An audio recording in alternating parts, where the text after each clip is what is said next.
So good morning, good afternoon, good night, everybody in India. Thank you, everybody, for joining. We have an amazing panel here, and we're here to discuss the role of Hindu stories in culture. And all our panelists have different approaches to how they choose to kind of weave these stories into their work.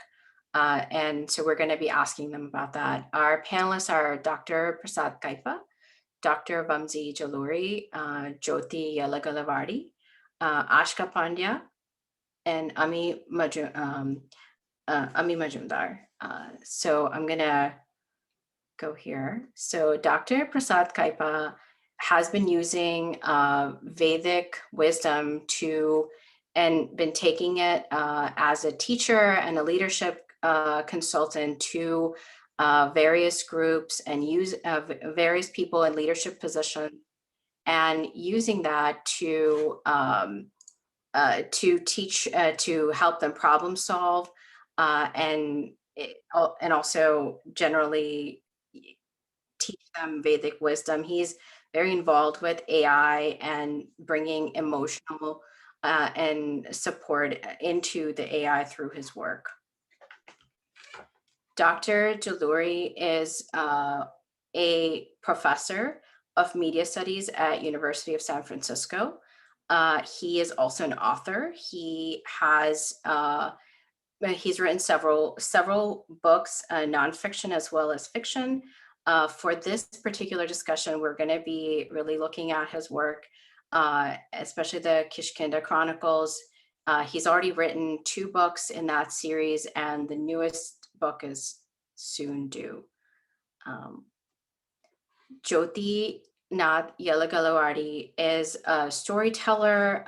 She's an author for children's books. She's an entrepreneur and a business owner. She started Lekha Inc. to market books to children. She has mentored children in writing, and also has a wonderful series of videos that on YouTube. Her channel is called For the Love of Stories. And you can see she's all her books as well. Aashka Pandya is a screenwriter, filmmaker, and is pursuing a master's in writing for screen and television at the University of Southern California. Aashka's has been a storyteller from a young age, and she published a novella with Lekha Publishers titled The Price of Being Ashley Rich. She's a first generation Indian-American, and she enjoys writing stories, making videos, and writing stories about about immigrants and being a child of an immigrant. Ami Majmudar is a author and a storyteller. She has a wonderful YouTube channel where she tells stories in English as well as Gujarati. She's written the book, The Torchbearers, and she was essentially minding her own business, spending time with family and dancing and reading books when she saw that there was a gap in the stories available for young adults. And so she, as a graduate of UC Berkeley in English, thought she'd use her skills to write a wonderful novel called The Torchbearers. So we're going to get back into our panel here, and I'm going to ask a few questions to our panelists, starting with Dr. Prasad Kaipa. Can you tell us what was your process for how you used, Indic stories, Hindu stories in your work? And what was your process?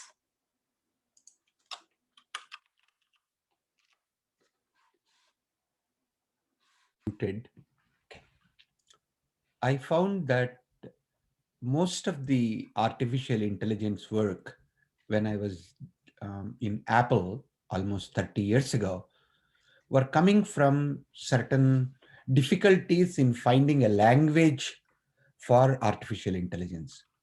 We tried French, we tried natural languages like English and French and other things, didn't work as well. And then there was a conference in India that was about uh, Sanskritam as an artificial intelligence language. There was a lot of work that was going on. So I attended that conference. I got very interested in it. Then I attended another conference in Goa called Business of Business is Learning. That was really fascinating for me. I ended up spending 4 days or so. At the end of it, I came back and quit Apple and started doing my own research on how people learn, how people think. So, in doing all of that came out of simple stories like in Taittiriya Upanishad or in Chandogya Upanishad or Patanjali Yoga Sutras, or some of these kinds of things began to trigger a lot more intelligence in my work as well as who I am, that I quit Apple Computer and started doing this full time. So for me, somehow these stories of the yesteryears from Upanishads and Buddhist Jataka Kathas and some of them, they trigger your unconscious and subconscious in a very, very meaningful way. In doing so, they not only bring the past alive in you, they actually create the future, not only individual future, but our shared future to emerge out of the stories that we tell. So for me, intelligence and consciousness seem to be growing together. And even after 30 years, I'm still excited about this. Wonderful. And we'll be getting much more into that. I'll pose the next question to Dr. Juluri. Can you tell us what was your process when you wrote the Kishkinda series? Why you picked a particular character out of large corpus of Puranas and Itihasas that Hindus have? What drew you to that character? What was your process? Did you have a larger goal than telling stories? Thank you. Yeah, I think I can't help being a bit of a media studies professor when I write fiction. And I can't help being a bit of a storyteller when I'm in the media studies classroom. And, it's like a lot of times, I think I start out thinking I'm going to write a non-fiction book, and eventually it becomes a novel, something becomes something else. So I don't know, I'm not much of a master of the process, but sometimes the process works. The goddess is kind, and I do manage to get those books out. So with Kishkinda Chronicles, it has been. It's still. I'm in the process still, because I very ambitiously and perhaps foolishly thought I was going to write this epic trilogy, and this was around 2013, and at that point I had written two sort of mainstream books. One was The Mythologist, which was a novel, which sort of somewhat autobiographical, set in a childhood in the Telugu film industry, where they were making all these, mythological movies and all that. And I'd written Bollywood Nation, which was sort of a history of modern India through cinema. And then I read Amish's Shiva trilogy, and it wasn't the usual kind of literary fiction I was reading or I was trying to write, but I really enjoyed it because it seemed like he was bringing out very modern liberal sensibilities, which is something we like to see. I think the stories of the gods are such that with each generation we are posed this creative challenge, not just as a professional storytellers, I guess, but almost everyone. We are posed this historical challenge where we look at these stories and we try to figure out what is relevant to our times. What are the liberties we can take with how we present them or how we interpret them, and then what is eternal about them, what is like the line you do not cross. And I thought the Shiva trilogy at that time was fairly skilled in finding that balance where there was action and Shiva is a dude and all that, but at the same time there are some moral codes, I guess, in representation. And I like that idea. And I think I got drawn to Hanuman for various reasons.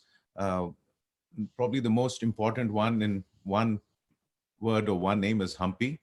I had visited Hampi in 2005 with my students from USF, and it was the most spectacular, profound 2 days of my life. I met some of my relatives who lived there in Kamalapuram. And, when I saw my cousin singing, Saubhagyata Lakshmi Barama near Narahari Tirtha's Vrindavanam in the middle of the Tungabhadra, that afternoon something happened to me about Hampi, and Hampi is like a big, literary existential moment, I think, for many Hindus. So eventually, from that day to about 2013, I wanted to write something about Hampi and Kishkinda, really. And eventually, I think post, Amish and the whole fun genre that was emerging, I thought I should write about Hanuman. And I should also credit my father, because my father was very excited about Hanuman. And also because he was a zoologist, he encouraged me to learn about prehistory, about simian science, and most of all about Jwalapuram. So in a sense, it was Hanuman, Hampi, my father, and a little bit of my interest in prehistory. Wonderful. So I'm gonna, and we're gonna be getting a lot more into that. So I want to pivot to Ami here. Ami, you wrote a novel about targeted towards young adults, and almost. So I'm interested to know, like, what is the thing that you think that why did you pick that demographic? What is it about this particular story that you felt was relevant to young adults? So I'll turn it over to you.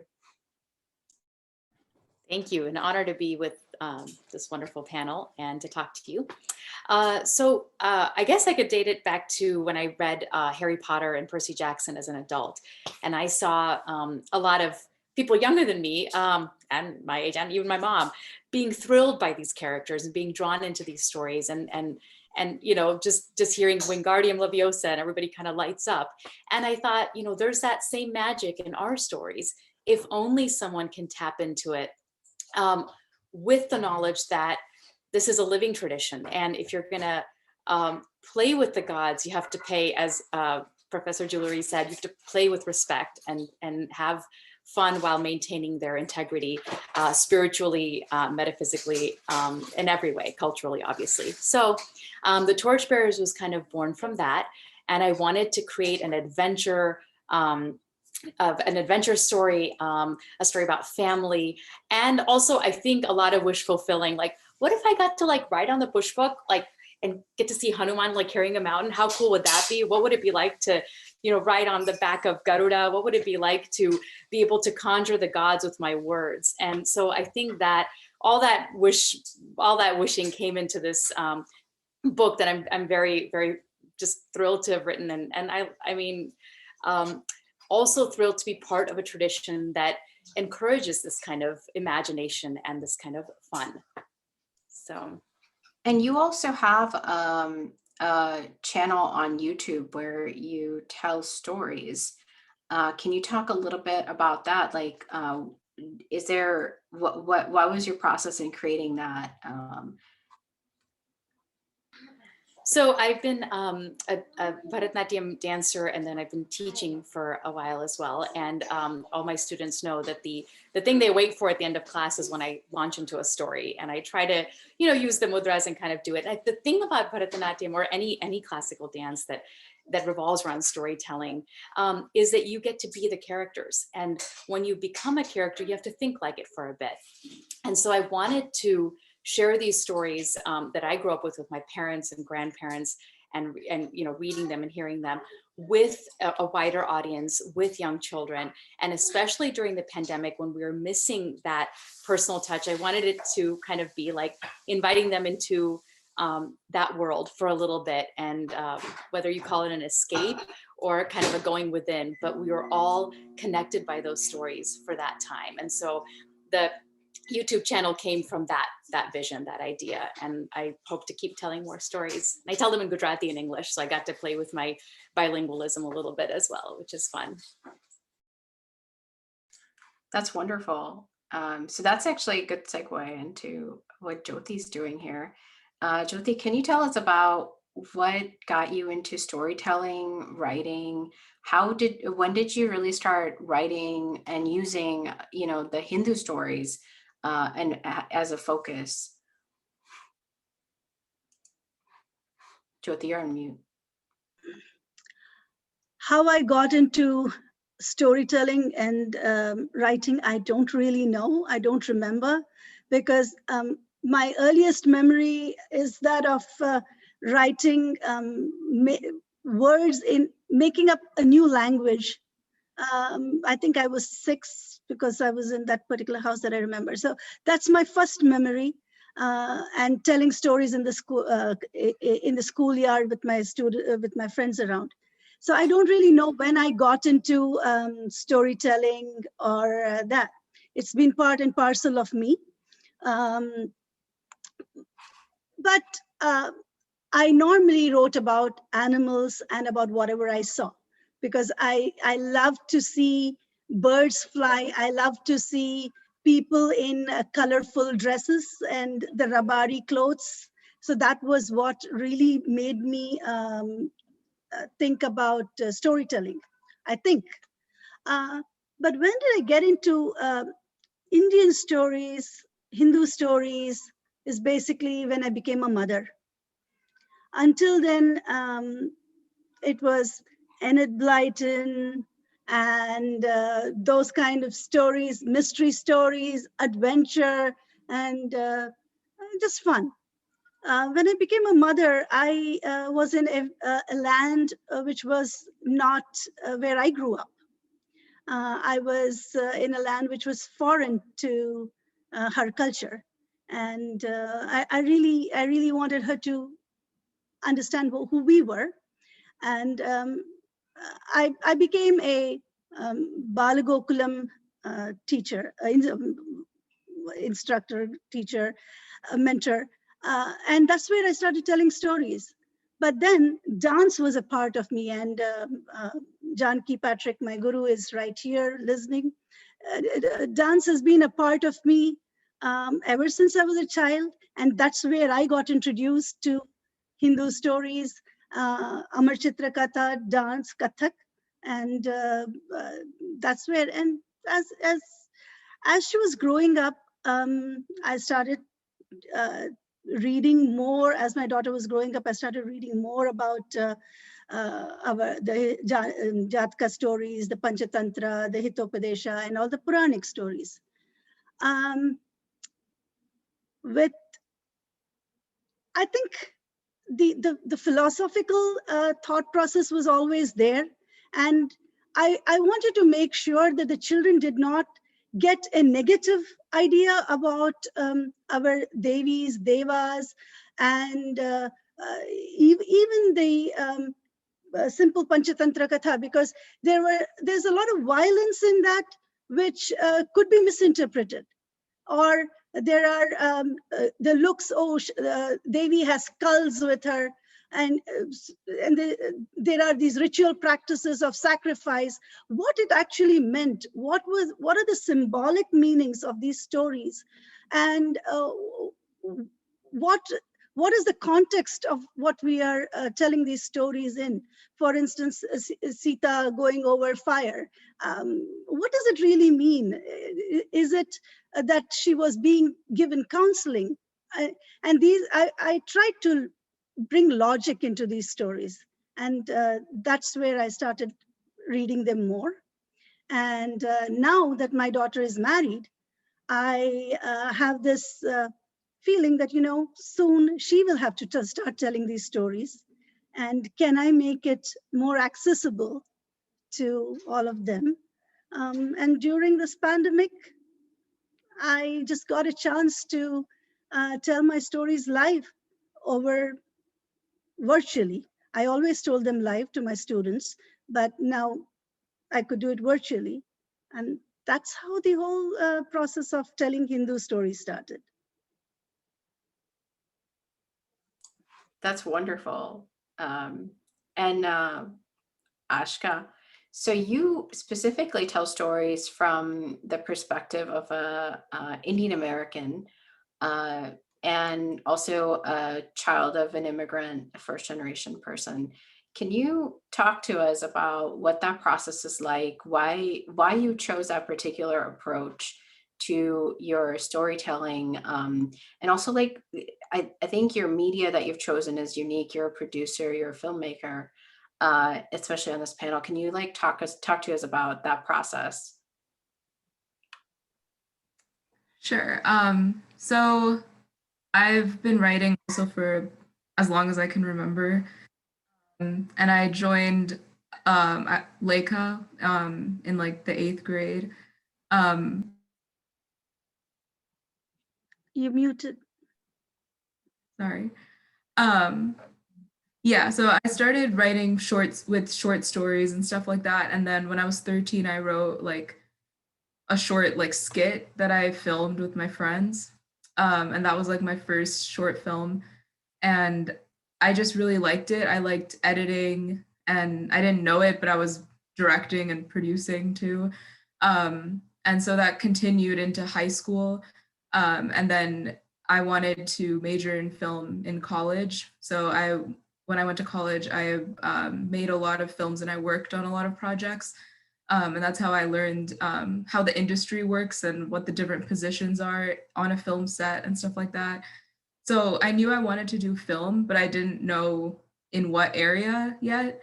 But I knew I was good at writing, so I was kind of like, okay, screenwriting seems like a good choice for me. And I attended conferences at my college with screenwriters, and I talked to them, and I learned more about what it's like to be a writer, what it's like to be a television writer, and that kind of formed my decision that like I want to do this, and it is possible. Like, it seems intangible, but when you actually talk to people in the industry, like there is a path and you can kind of hopefully get there if you work hard. So yeah, and then I grew up in Fremont, and I was surrounded by people that looked like me, and I didn't really think much about representation or anything because I had it all around me.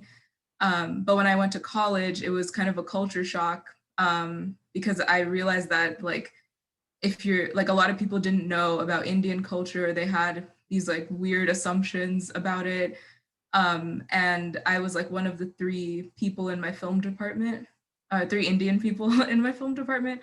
And I realized that, like since I'm one of the few Indian people here, it's my job to kind of tell these stories and educate people so they have a more holistic view of what it's like to be an Indian immigrant, what it's like to be a first generation Indian American. And so I wrote this script called The Independent Spouse, and it was based off of my mom and my parents' experience immigrating to America and kind of like adjusting. And that resonated with a lot of people, even people who weren't Indian. And so I realized that there are these universal truths in like stories that everybody can relate to, regardless of ethnicity or gender or anything. Like, so that became my thing. And going into grad school, that's definitely my goal. Every script I've written in grad school has had an Indian American protagonist, and I want to continue doing that for hopefully the rest of my career. That's amazing. So I want to kind of come back to Vamsee, Garu, and Amiji. And you guys are specifically working in fiction. So what is like the ethical way or to really, bring these stories in and still be true to the original source or the intent? Like I feel like that's actually a big discussion. How do you really bring these stories in a fictional sense, but still be true to the philosophy that, you know, kind of went behind them.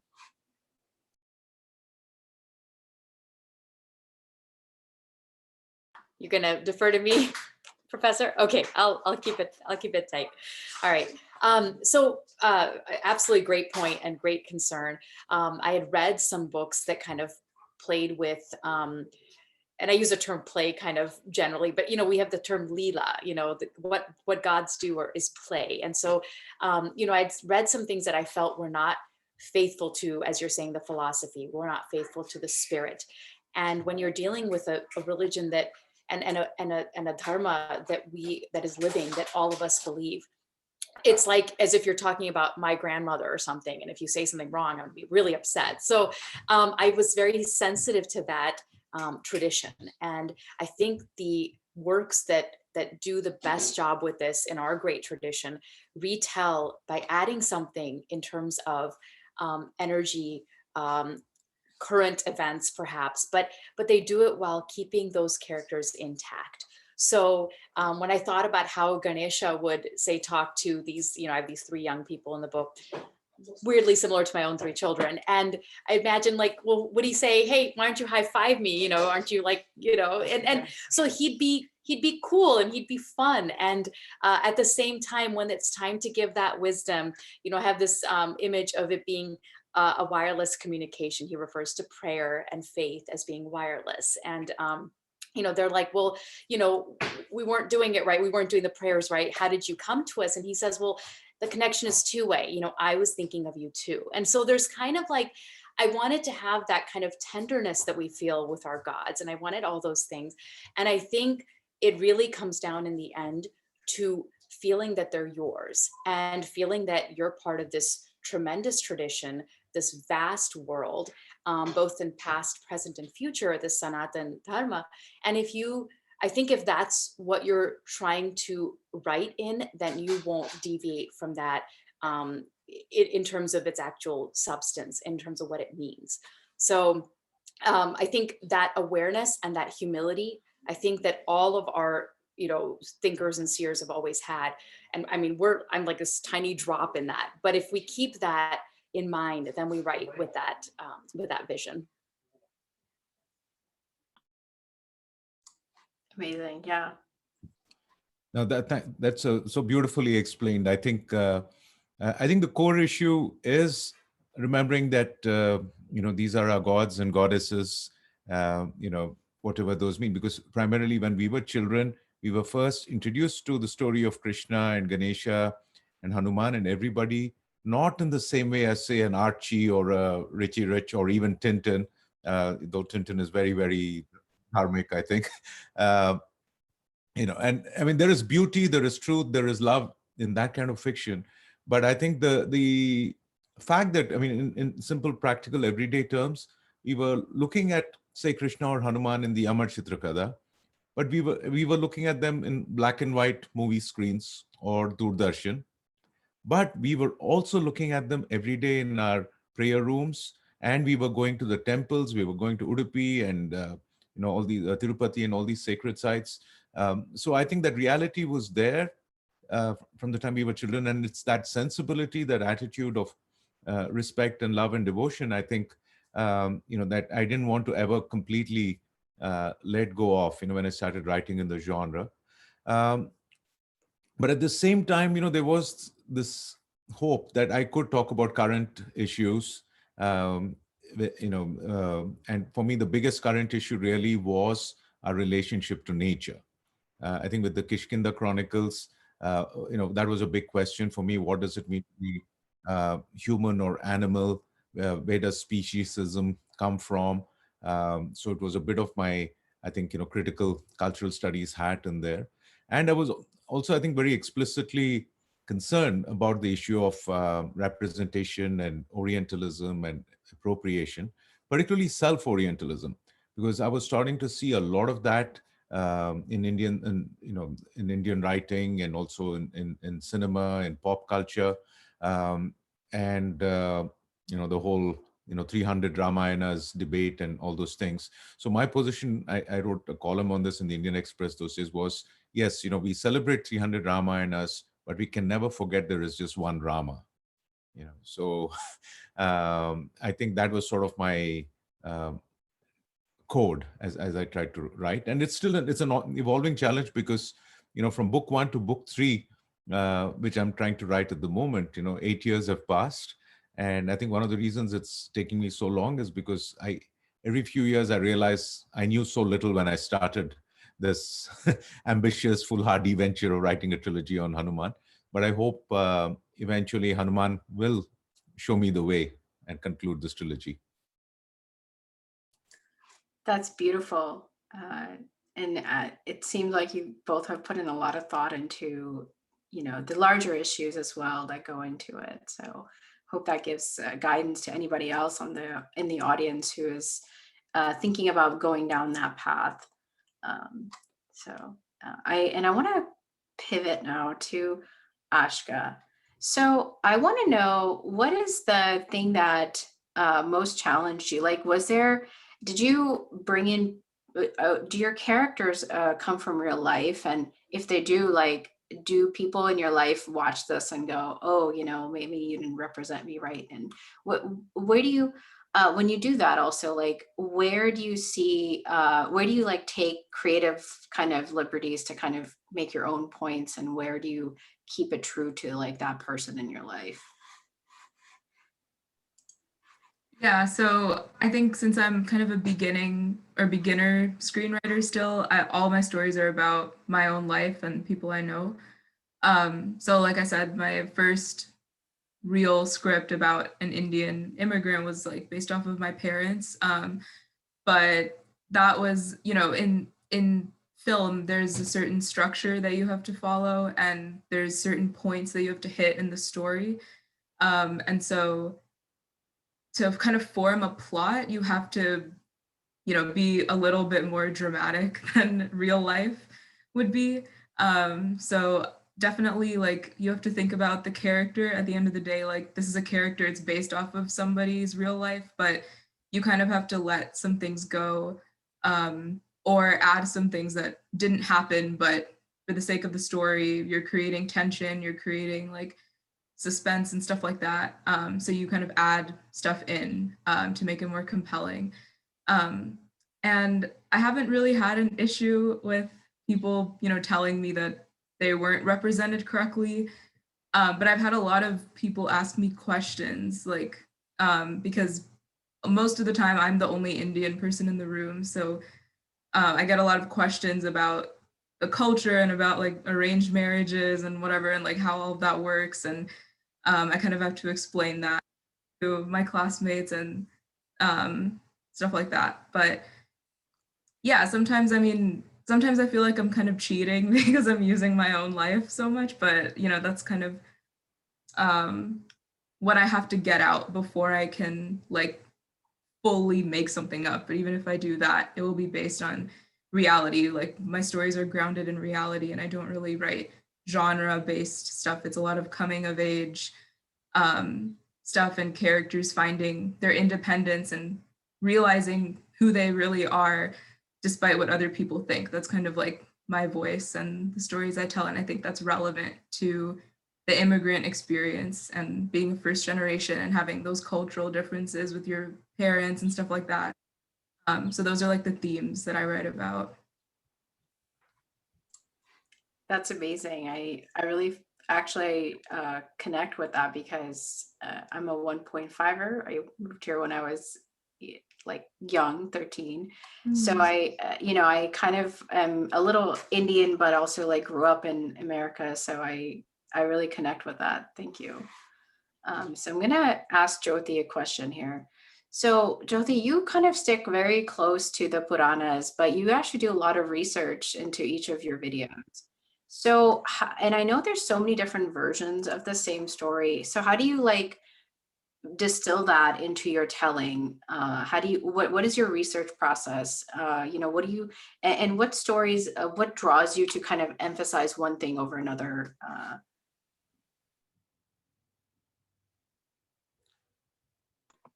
I've been very fortunate to be able to understand languages, and speak them and read them. And also, I was very fortunate that I got married to a person who really loved Sanskritam. So I gained access to many books in the original. So I have quite a few Puranas. Actually, if you look at the back, all these are original Sanskritam books, and also there are some translations, not translations, but translations of the shloka, or rather, so that I can actually look at what the actual shloka is saying and what the translation is saying. I have translations from different writers about the same thing.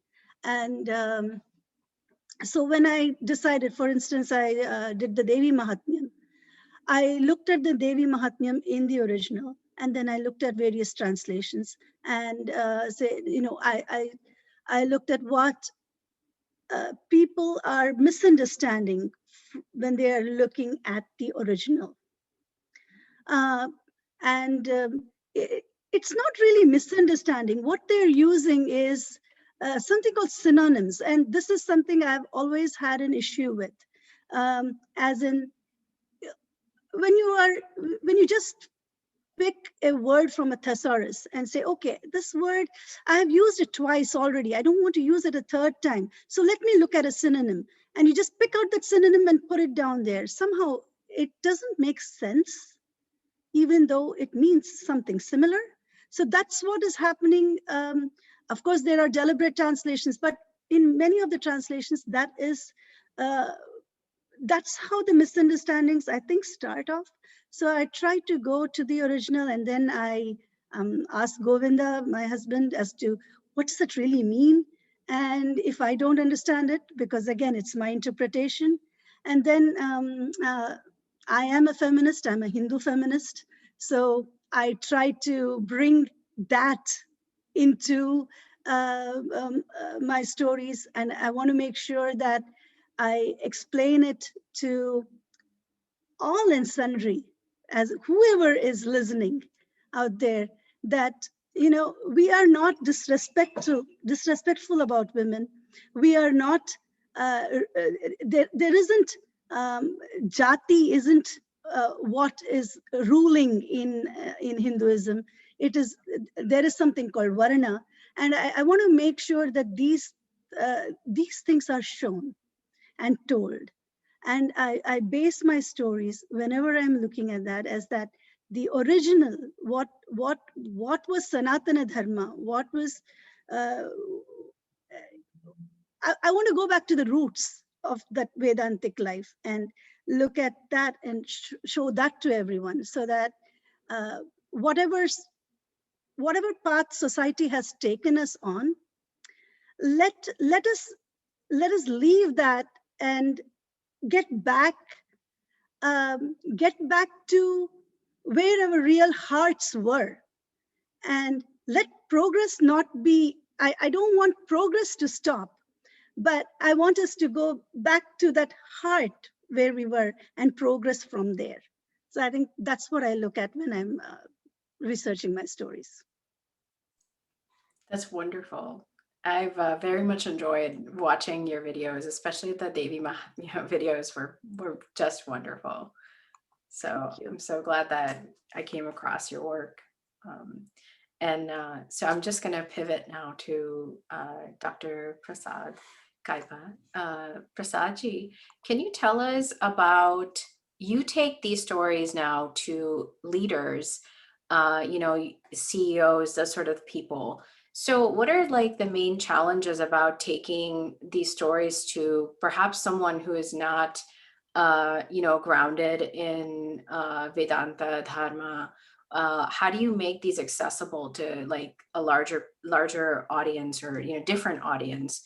And how do you still keep it true to the roots? There are a couple of stories that come to my mind. In 1991, we were asked to I had quit Apple in 1990. First, I thought people will ask me a lot about AI or computer user interface, or I'll be doing consulting in the area of technology and how we can design products for, in the Macintosh way or something else.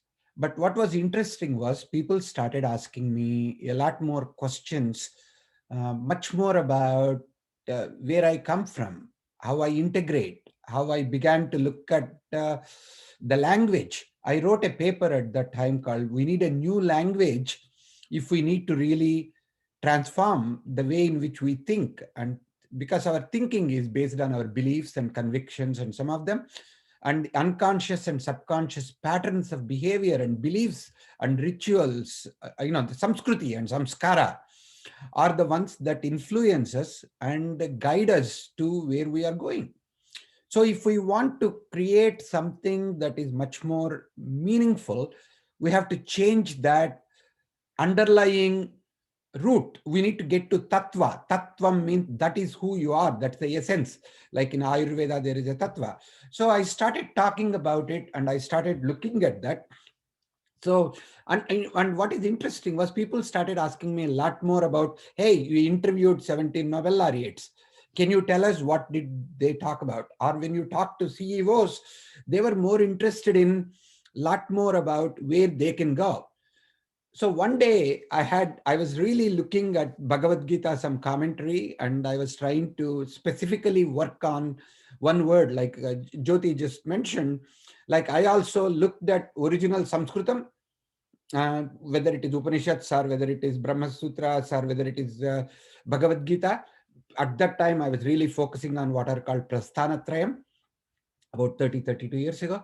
And so I took some notes on Bhagavad Gita with me when I went to like Cincinnati. We went to Procter and Gamble to bid on a consulting contract on leadership development. So I had some notebook, and within that I had some commentary on, some notes on Bhagavad Gita. By mistake, after we had this meeting with a very conservative, very serious looking executive manager, we didn't connect very well with that person. We thought we were not going to get the contract. And as I was having lunch after the meeting, I get a call essentially saying, hey, somebody forgot some notes and it looks like there is something about Bhagavad Gita. Is that yours? Of course, the two people who came with me, there was one lady who is an American, and then there was a gentleman who was a Hungarian. And I seriously thought at that time, knowing that chances of getting something in the Midwest with a conservative manager is going to be zero if I were to say, I'm getting some of these lessons from Bhagavad Gita. So I seriously thought I should tell him, no, that's not mine. I don't know who left the notes there. But at that time, I felt I need to tell the truth. I need to be honest, especially if I'm learning about Bhagavad Gita, and if I'm telling lies about it, it is not going to work out. I said, yeah, some of these meeting notes for today's meeting and leadership development, I have actually taken it from Bhagavad Gita and I'm writing some notes. He said to me, is there a way in which you can meet me this afternoon for tea around 3 or 3:30 or something like that? I can't talk to anybody here and I can't talk about it at workplace, but actually somebody told me about Bhagavad Gita. I'm trying to understand. And the way in which you wrote, I thought that I was hoping that it is you, because there are not that many Indians whom I can talk to about the exact Bhagavad Gita and some other slokas. Of course, it ended up becoming a wonderful friend. Even after 30 years, he's a good friend. And what it resulted was the book which I wrote, my second book, From Smart to Wise, Acting and Leading with Wisdom. Essentially, I ended up taking the 18th chapter of Bhagavad Gita and translated some of the gunas, where they look at Gnanam, Karma, Karta, Buddhi, Dhruti, Sukham. And I translated Gnanam, which is traditionally translated as knowledge. But in the data, information, knowledge world, that's not what our Sanatana rishis felt like this dharma doesn't exactly mean it is the knowledge that we know in the computing knowledge. So I translated it as perspective, because gnanam, vignanam, pragna, all of these are not connected with the data information knowledge, but it is actually gaining a, perspective on a certain subject, getting a samyak drushti, getting a certain holistic vision about that. So as I began to look at it and as I began to talk to him, of course, not only that we ended up getting a contract with a company where they did not have any such things. And then there and Xerox, I ended up talking about Hanuman, as you were saying, Vamsee, and, like talking about this whole philosophy which came from there. So interestingly, of course, there were times when people tried to sue me, saying that, in the Bible Belt, when I was doing some program for Coca-Cola, Atlanta, they said he's talking blasphemous things and all of them. But luckily, so far, I found that integrating the Sanatana and creating Nityanutana. See, the Sanatana doesn't necessarily mean it is old. It's actually eternal. That eternal wisdom, each of you, what you are trying to do is trying to make it current, emergent, by telling stories, by recreating the old characters into new stories that is appropriate. We are actually renewing our culture to become fresh. I think that's what has been phenomenal for me. So my entire, the first book was something about igniting the genius, which is what our Vedanta is called. It is called Science of Human Possibility by Ramakrishna Mission Head at one time.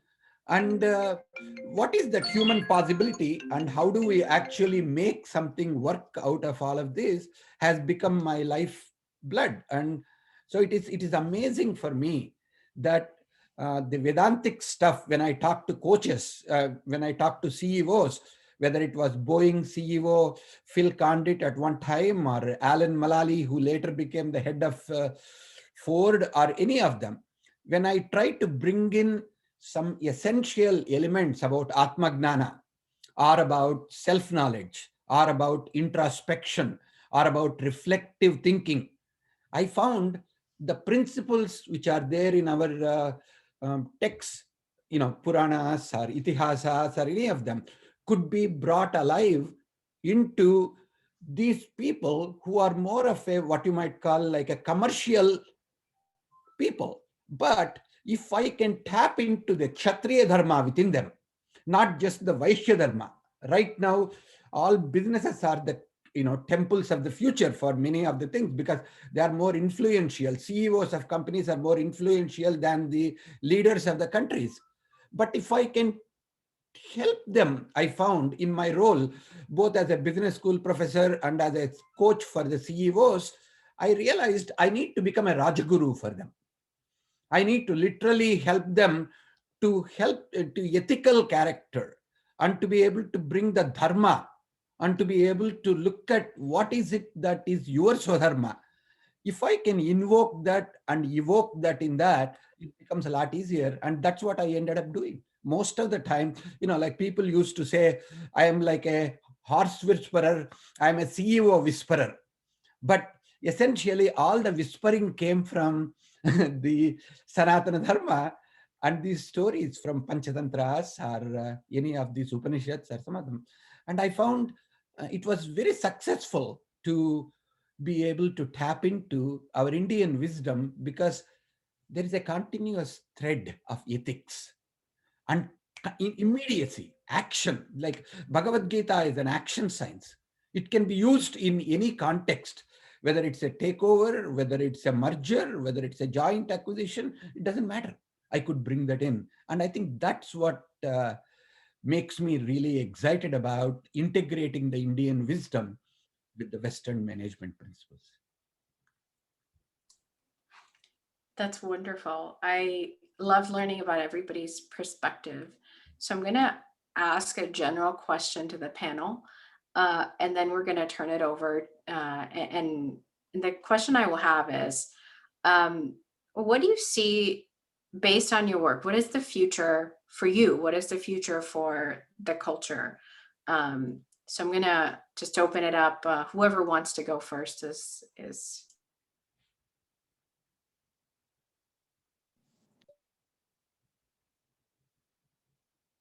Okay, I can say a little bit because nobody is saying. There are 4 dimensions to our culture, I feel, or any culture for that matter. There is a structural element. The structural element is like a language, clothes, food, tradition. That is what grounds us in the tradition and in the past. And I think we need to respect it, we need to honor it, we need to learn from it. The second one is a process. When the tradition integrates with the present, from the past integrates with the present, then there is one outcome. There are many paths to get there. Ekam sat vipraha bahuda vadanti. There is only one truth, but there are many ways to get there. So the idea of religion, food, worship, yoga, medicine, if you look at any of them, we have multiple ways to do it. There is no one right way to do it. I think that is something that is essential to Hindu culture and many Indic cultures as well. But let me say first and foremost, the Hindu culture. There is a lot more multiple ways of approaching it. That is the process. That's also culturally emerging and integrating. So that's why there are less conflicts between the science and the spirituality or any of them there. The third level is the content. The content, there is so much of richness in our content. As you were mentioning, there are 108 Ramayanas, but there is only one Rama, as Professor Vamsee mentioned a little while ago. So the question is whether it's a Adhyatma Ramayana or, like Ami mentioned, the way in which, how do you tell the story? When you are telling a story, can you weave that spirit? Can you weave that magic? Can you weave that possibility into that? That's what makes it Hindu story. I think that content requires creativity, that requires emergence, that requires going into where we are, whether we are in the United States or somewhere else for that matter. And the fourth, obviously, is the spirit. That's the purpose. Why are you doing? What is your sankalpa in that? If we can keep that sankalpa to be pure, if we can do it as a samasti way, not just a vyasti way, not just what is in it for me, what is the noble purpose? What is the dhruvatara for why you are doing what you are doing? If these 4, structure, process, content, and the purpose, if these are there, this is like the body, the heart, the mind, and the spirit. I think that is what makes the Indian culture and the Hindu culture to be Nitya Nutana, not just Sanatana. And I think that's what kept our Hindu dharma to be ever fresh, even in 21st century, whether we are in United States or anywhere else in the world, our culture is unbroken. That's what is magical for me. Wonderful. Thank you. If I may quickly add to that. So in terms of the future, so I guess I look at it from the point of view of a parent and also a media studies professor. And I tend to be somewhat pessimistic about, where this change is taking place or where this change is taking us, because from one generation to the other, we are witnessing a transformation in the sources of the storytelling. So just 3 generations ago, our grandparents, that generation, they may have lived under British colonialism, but the stories were still coming from, the local temple storytellers, the Harikatha artists, Burakatha artists, parents, grandparents. And when, cinema came along, the first few decades, at least, the Telugu film industry was deeply rooted in the stage traditions and the poetry and the classical aesthetics and so on. Amar Chitrakada reinvented things, brought in a more modern, liberal, nation-building ideal, but still it stayed true to a lot of aesthetics, a lot of sensibilities. Now we have the global corporate culture, which is dominating storytelling. So you have Amazon and Netflix and Marvel Comics or Deepak Chopra Comics, I don't know, whoever, they're all in on the game, making Rama with no eyes and this white zombie glare. I don't know what that means even. Uh, so all these new things are happening. We are trying to appreciate what is new, but at the same time, I think we're also trying to figure out, what is working emotionally, ethically, creatively, intellectually, spiritually for us, I guess. So all there is this huge churn simply because there's more media technology. Our indriyas are being colonized in more, sophisticated ways, and parents are finding it challenging in terms of what kind of a guidance to offer their children, because many of us are not really experts in Sanskritam, and we don't have the traditional training or knowledge. And even if we do have that, I think that's not enough these days, because we also need training in the dominant stories of our day, which are stories about racism and social justice and inequity and representation and all these things. And I really appreciate Aashka being here, being, the hope for Indians in media studies, because I know that feeling you have been through. In the 20 years I've taught, I've hardly had, I think, 3 or 4 students from India in our major in media studies. So, when we talk about representation for us, I think it's not just identity. It's not just, the dot or something superficial. It's something very deep, because we are a living indigenous tradition, epistemic knowledge tradition. And we are confronted with such, intense challenges, and, in terms of the demonization that's going on with corporate media doing whatever it wants by appropriating our stories on the one hand, and also because of this colonization of expertise, where you have the professors in big universities presuming to tell us, that their 19th or 18th century European Protestant Indological interpretations are actually anti-colonial and progressive and, alternative histories. And what we are living and struggling with every day, from our grandparents' colonial survival generation to our present American, corporate colonialism survival generation. I mean, and we are being discredited. We're being silenced and told that whatever, if you don't agree with what they say is, the correct interpretation, then anything we're saying is, fundamentalist or Hindutva or whatever, So I want to give a simple, quick framework for us to think about this. And it was actually inspired by Jyoti ji's, comment about synonyms and, Devi Mahatmyam, which I have had the privilege of chanting along and learning a little bit with our, Milpita Satyanarayana Swami Temple online Zoom class for pandemic times.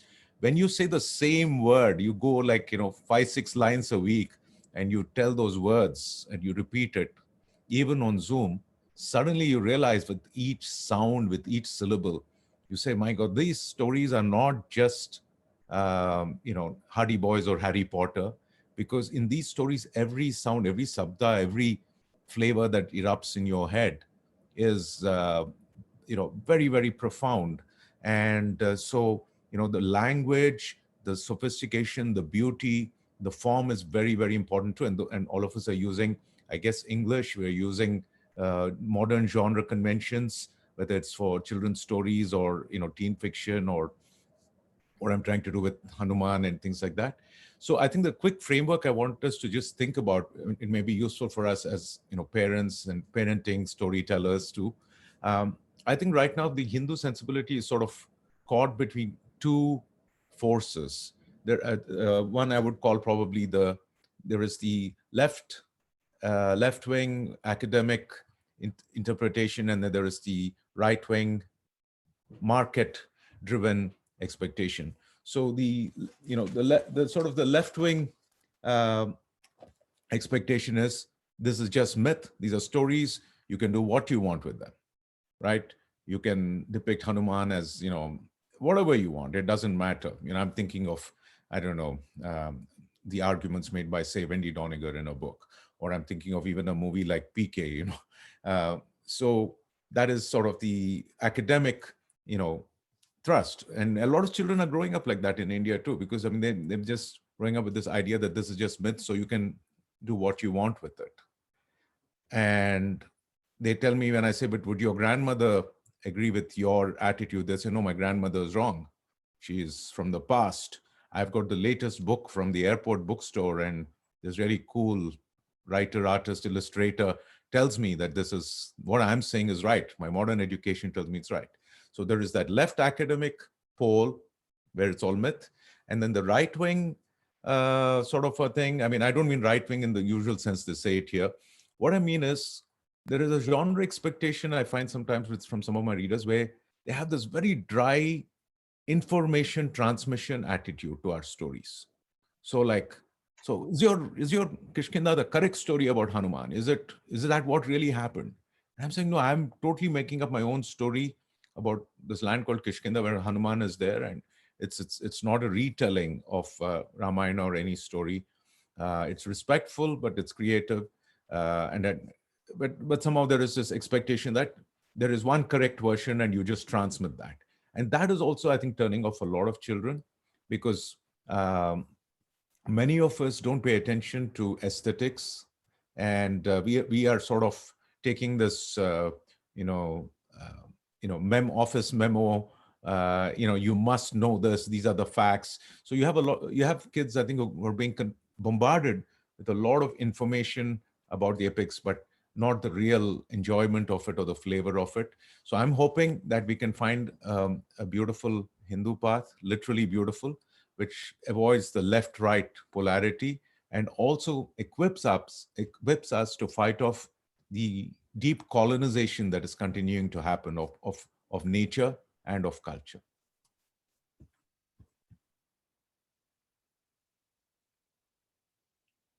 I'd like to add to Vamsee. I come as a teacher. I teach creative writing to different ages, right? And what I just see is that I'd like students of, my trust, my belief, complete belief is in the younger generation, in Aashka's generation. Because I see them so inclusive in comparison with us and our older generations. And I see them ready to learn and grasp things. I feel that if we can tell what we really are, they are going to understand it. Our generation will not understand it. They will keep on, they're going to negate us no matter what. So can we reach out to them? Can we reach out to the very young? Can we reach out to the teenager? That's what I look at.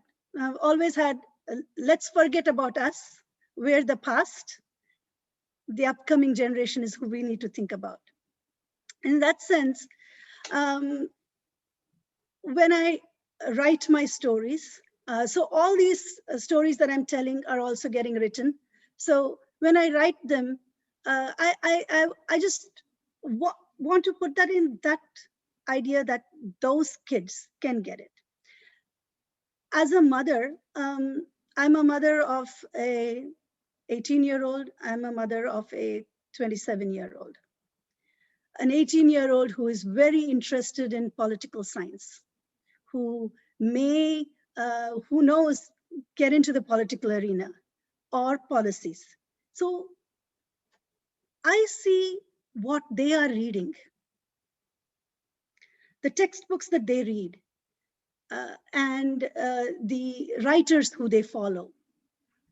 And okay, Nietzsche, and then Machiavelli here, all those kind of words are very nice to hear.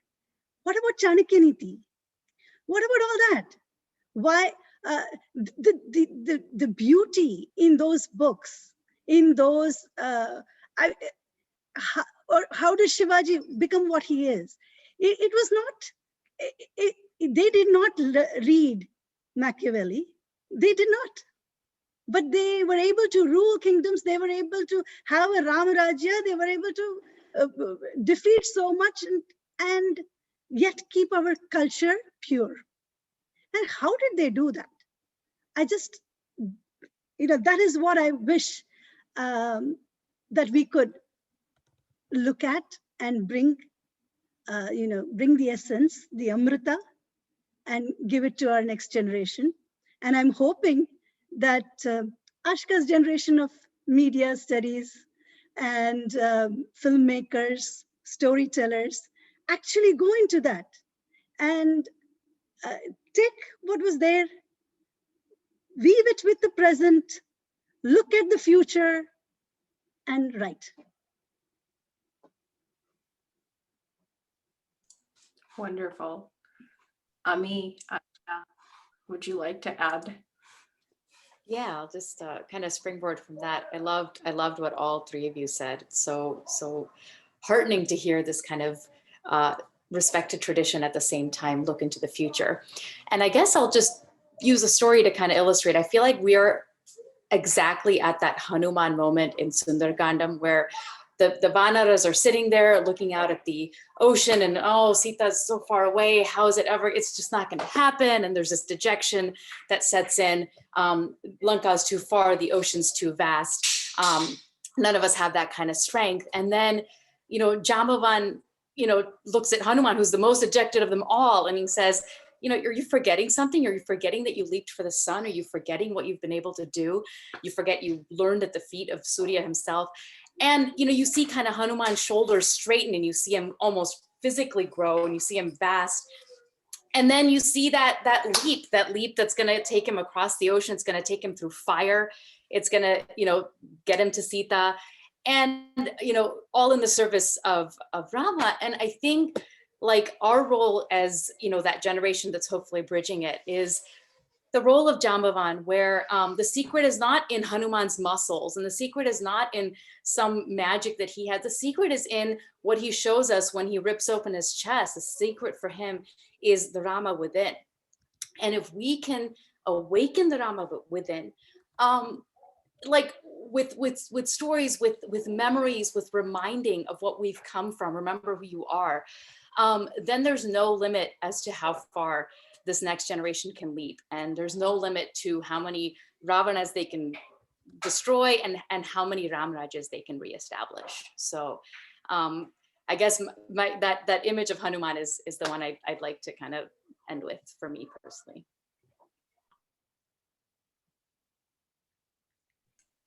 Yeah, I can say a little bit. So I think in terms of the entertainment industry itself, like there is like a rise of writers of color and Indian writers, but there's a lot of gatekeepers. So I think like the reason that these stories are inaccurate or demonized or, the stuff that everybody else was talking about is because the people at the top are still, white men. And it's really hard to get past, that level of authority. And so I think in the years to come, as we kind of rise through the ranks, like people my age or older, like I know several Indian writers who are in the industry, but they're, there's a huge hierarchy and you have to work your way up. And I think once that happens, then we can, one, have more diversity in writers' rooms, which is important. And I just learned recently that if you are a staff writer on a show, that's like the lowest level and you're not allowed to talk like until you're spoken to. And you're just given assignments like, okay, write this story arc or, do something and you just turn it in. But you can't say, hey, like I have an idea until you move up to the next level. And there's like 3 or 4 levels within that space. So I think a lot of the reason why we have these like problematic representations is because of that hierarchy. But in school, we're learning about cinematic ethics and how to kind of, handle situations like that and how to kind of like advocate for yourself. So I think if we start doing that, then, we'll have more holistic representations and hopefully in, children's spaces and animated spaces, we'll have more stories about like Hindu gods and Hindu mythology and stuff like that. And there's a film called Over the Moon, I think, and it's based off of like Chinese mythology. So if that could get made, it's a Netflix film, like I'm sure something with our, culture can also get made. So yeah, I'm like hopeful for the future, but that's kind of the reality right now. So I think a lot of the reason why we see, these half-hearted representations is because of who's at the top right now. A few years ago, there were several people in the Bay Area as well as with the Disney and in India, like people like Ambani, some of them had conversations, and I was privileged to attend some of them. I think there is a lot of interest in creating some things like superheroes, and you talk about it. Can we create it in a way that has got a global appeal? Can we create books like Amish Tripathi or like a Shiva trilogy or Ramachandra trilogy, but at the same time, create it in a global context, not just in a Indian context, because the Indian book is so important. I mean, Indian market itself is so big, both in movies and books. So they publish it and they make it much more understandable to only Indian people. Maybe we need to write something like, I have been thinking for a long time, like Celestine Prophecy or self-development books which have come about, like a Alchemist by Paulo Coelho.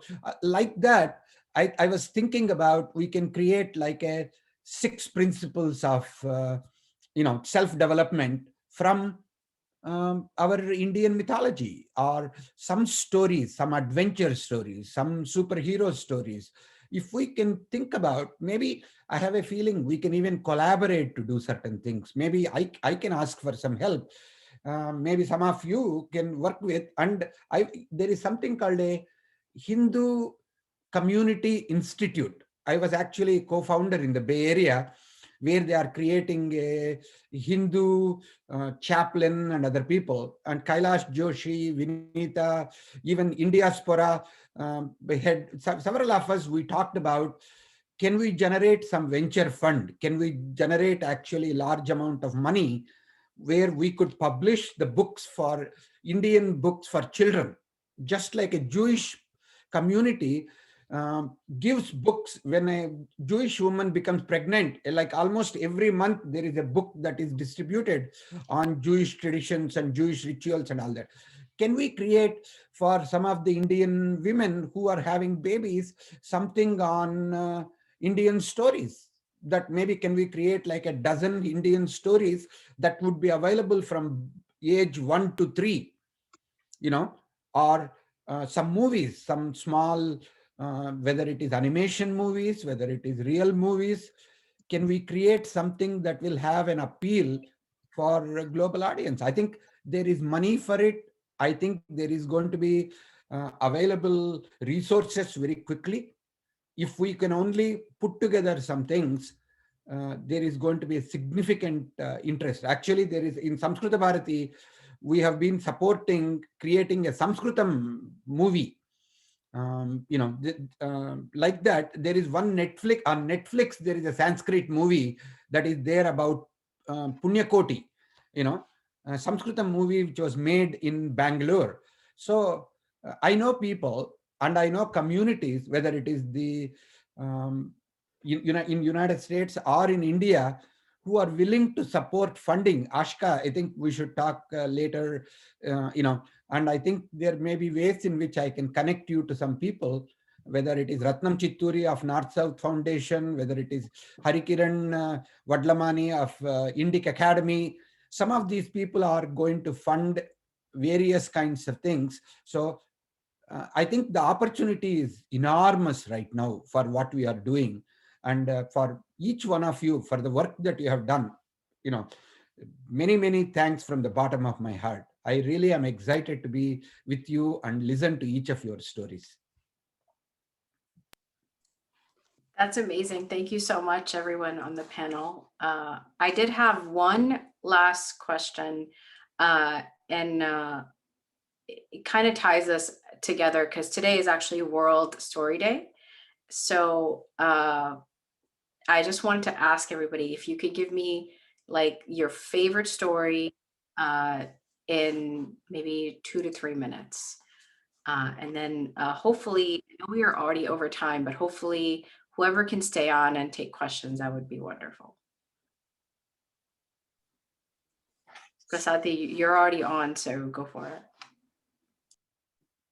Okay. There was a monk who was actually sitting and teaching a large number of students.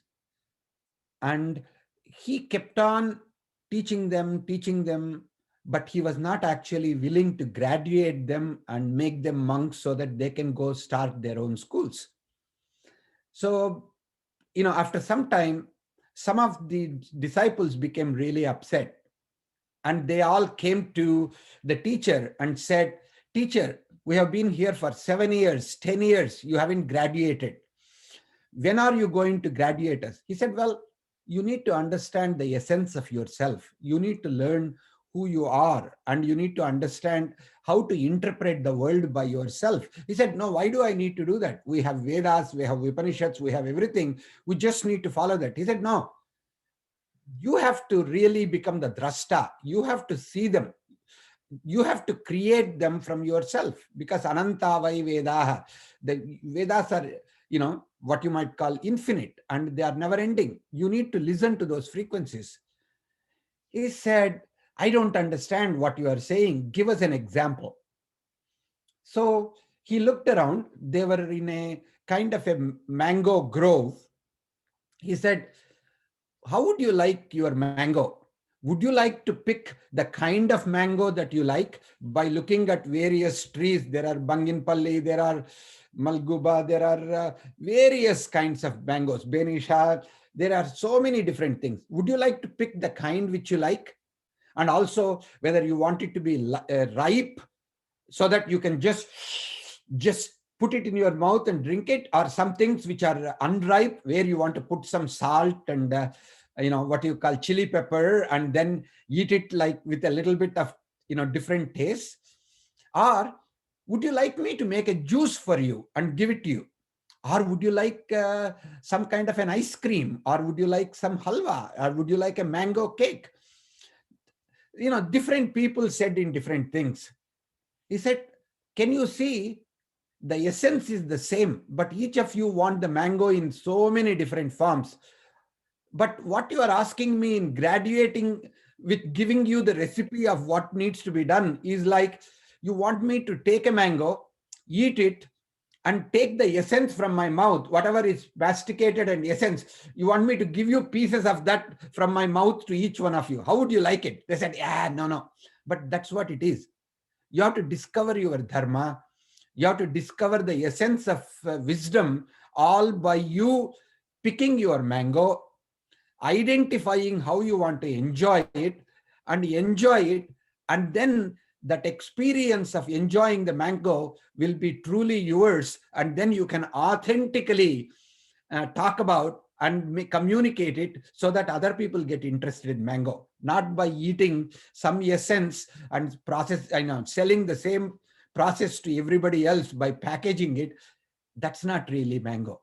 So to be truly Indian, to be truly passing on the Hindu dharma, we have to experience it, speak about it, write about it, and tell it in our own language, and igniting other people's genius first by igniting our own genius. Thank you.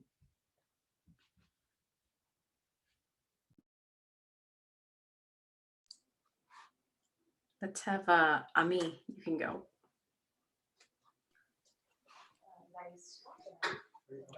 So little Krishna has just stepped outside of his house, and his skin is dark as the storm clouds and that peacock feather shining in his hair.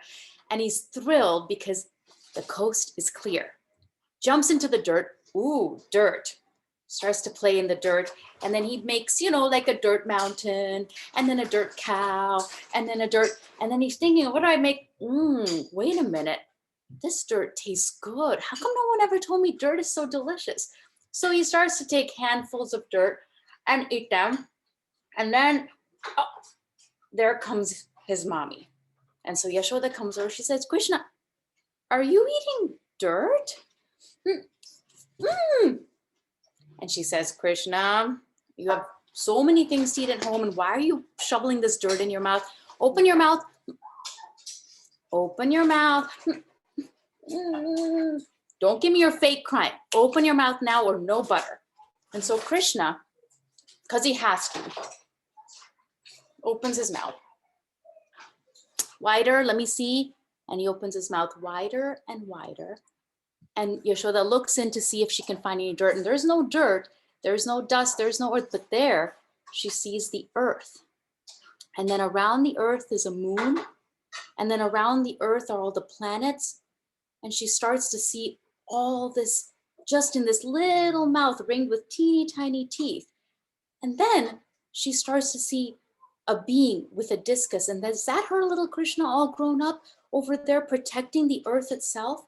And then there he is standing between two armies, and his form is so vast. And in that form are galaxies and constellations. And is this all this in this little mouth of my little sons? And so she's overcome and she clasps him to her. And in this moment, she is realizing that this is not just a little baby she has. This is someone completely different. This is someone she didn't even realize. And, every time I tell this story, I had to tell it short, but I even have my timer going. Every time I tell the story, I think, we always think of it as Krishna's divinity. This is Krishna, the universal being in this little boy. And that's why Yashoda sees what she sees. But what if, being in the tradition of Aham Brahmasmi and Tattvamasi, what if the divinity is in what Yashoda sees?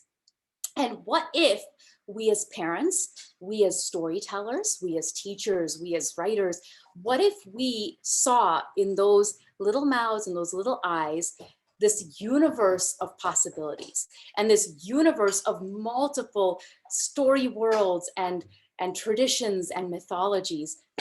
And what if we saw that in each child? And so each child could become that Krishna someday, that Devi someday, and reveal the Vishwarup Darshan within.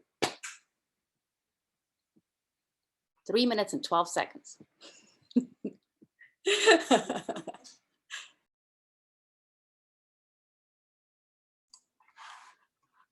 That's one of my favorite stories. So thank you. Aashka. Okay, so I'm gonna read an excerpt from this book my uncle gave me.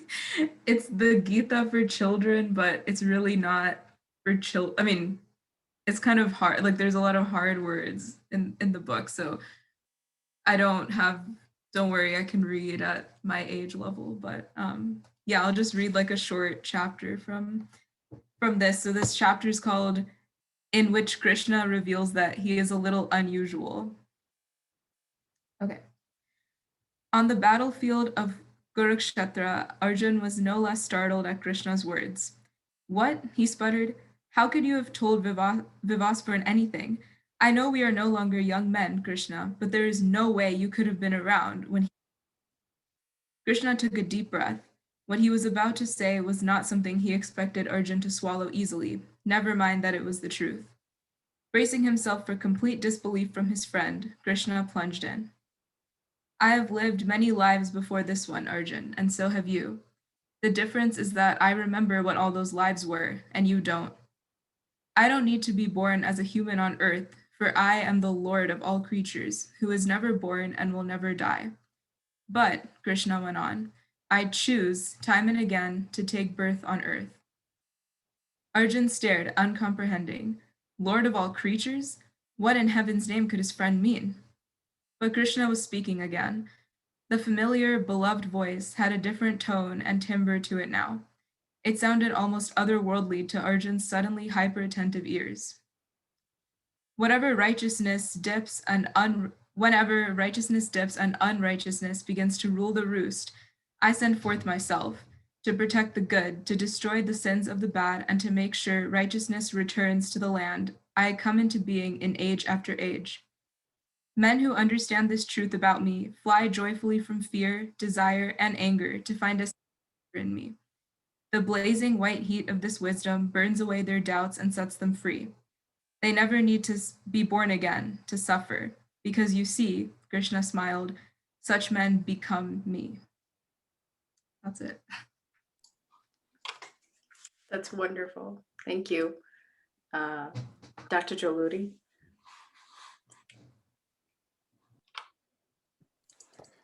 Thank you. No, amazing story. So, right. I'll just read a small scene from Hanuman Part 1. And yeah, sorry, I was trying to find where to read from. I'll go back to Part 1. I think it's more in spirit. This is from a scene around page 100 when Hanuman, Sugriva, the Rishi, Vishwamitra are in the land of the Ganeshas. They've been traveling north from Kishkinda in search of a mystery. The Paramadharma, which is the code of absolute non-violence that existed in the land, seems to be showing signs of being frayed, and they're trying to get to the mystery. For the next few days, everyone waited, hoping some of the migrating birds might have news that would be useful to them. Vishwamitra slowly began to relax.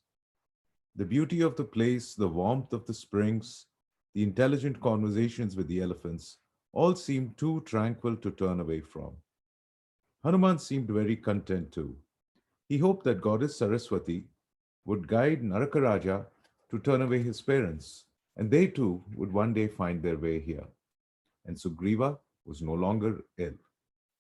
Then, one afternoon, as the sun bathed their surroundings in light, and everything seemed as gentle as a sleeping child, Vishwamitra suddenly understood.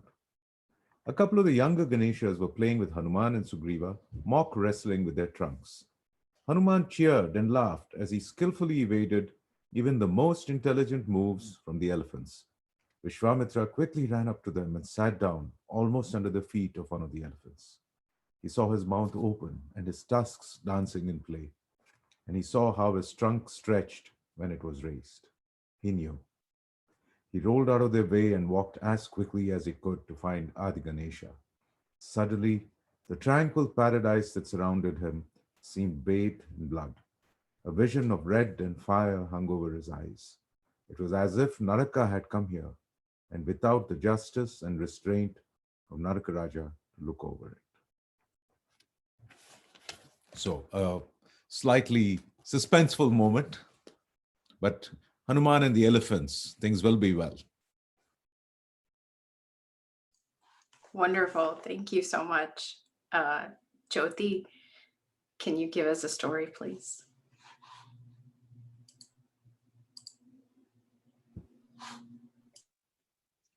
Minutes is a very short time, but I will try. You're kind of cutting out. Okay, you're good. You're good. Yeah. I have found that poetry is the best way to tell anything fast. So here goes. Oh, the sun, the sun. Oh, bright, so wonderful, so much joy. Oh, you bring me so much joy. The rays, your rays, they bathe me in warmth. I wish I can be with you, said she. She ran in, out inside the house, because you know what? That sun, he was setting. There was no more interest to be outside. So back she is in her room, waiting for it to turn day. In the morning, off she runs. Her mom looks around and wonders, oh, what is this? What is Sangya doing?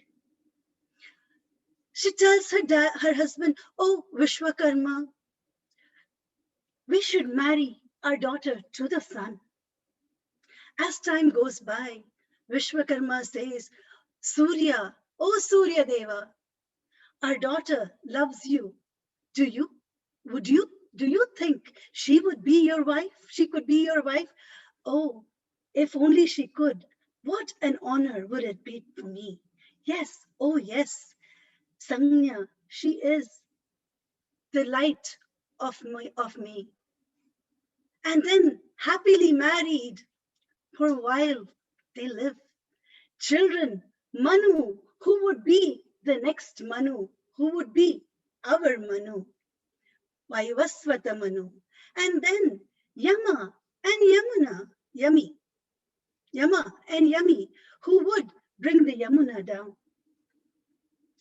Wonderful kids, Oh, so happy. But sun, he's getting brighter and brighter and brighter, and this whole world, the universe is getting hotter and hotter and hotter. And our Sangya, she starts withering away. Oh, the sun, it was so wonderful, but blazing heat, I can't handle it anymore. Oh no, no, no, no. I gotta run home to my parents. Let me go. She runs home. But dad says, your children. Ah, yes, I shall go back. But no, going back,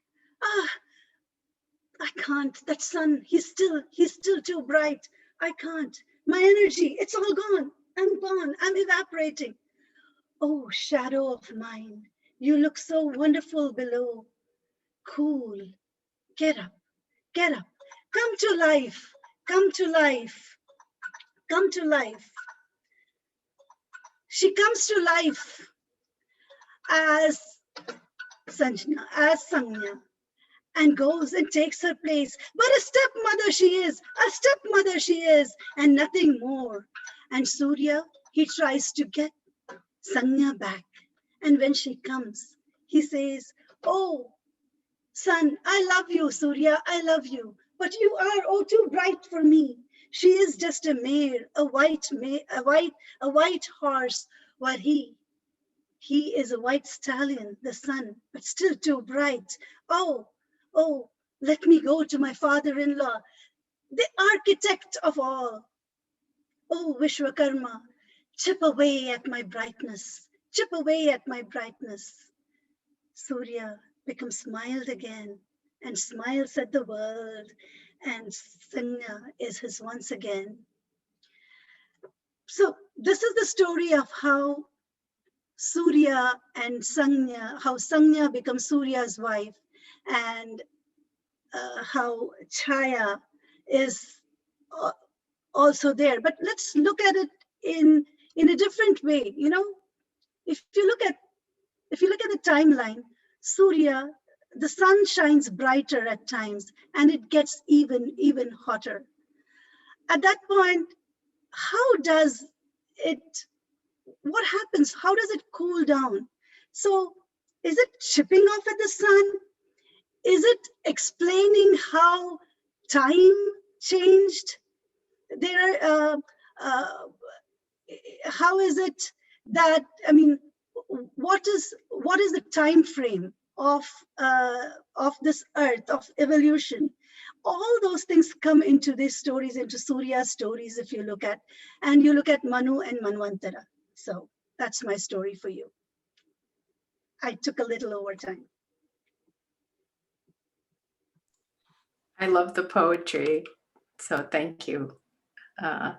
Well, thank you so much to all our panelists. We're going to open up for questions. I know we're already over. I hope it's okay to take another 15 minutes from everybody's time. So what I'm going to do is I'm just going to see if any of the participants want to either type up a story or just speak up. Okay, so one I have for Aashka.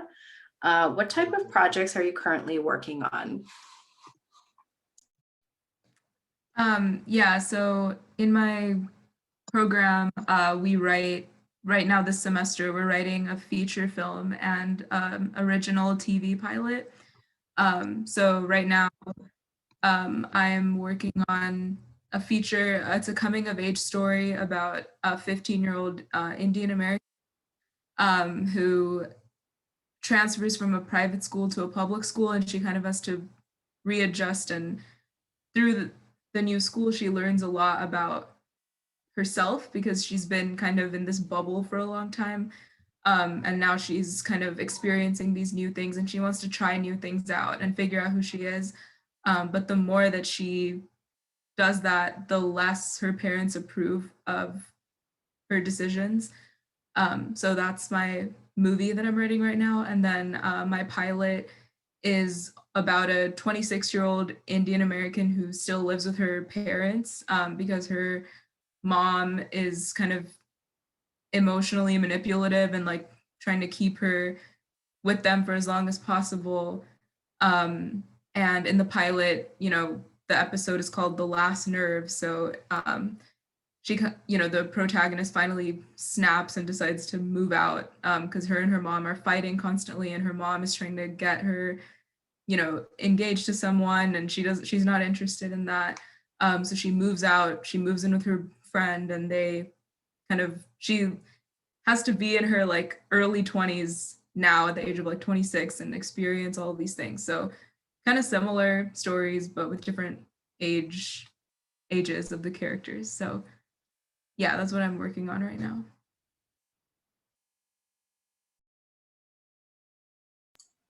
I'm seeing a general theme of in the chat here that people want to know what books you recommend in general. So I'm gonna open it up and then open that question up, and then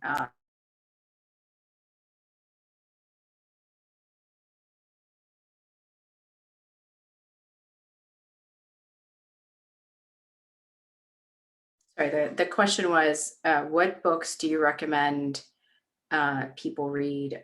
Fiction, nonfiction? I know there was questions about how do we educate ourselves and our kids? So I'll just open that up. If I may.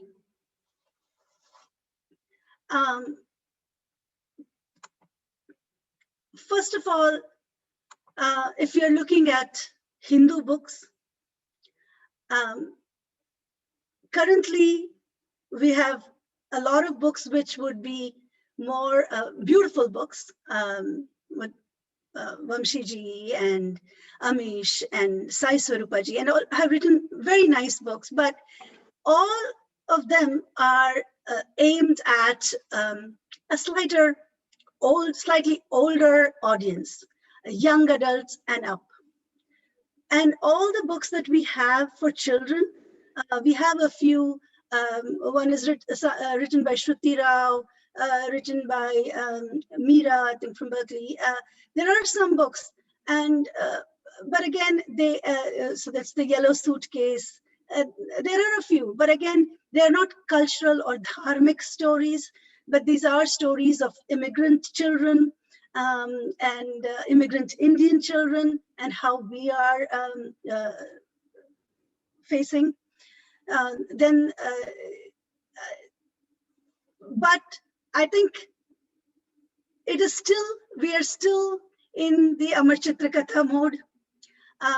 There are some, I know of many authors who are trying, actually 8 or 9 authors who are really trying to bring about books for the younger children and for young authors, young adults, the YAs, where we can really read them and not just reimagine our gods or just understand our dharma, but actually live it through them. Torchbearers is one of them. I haven't read it, but I have heard enough of it that I would say, that is something that we should go for. I hope many of us here in the panel, and there are writers who are listening to, if storytellers who are listening to, if we could all get together and work a little, put together something for children, well illustrated ones, that would be great. I'm working on some others, panelists would like.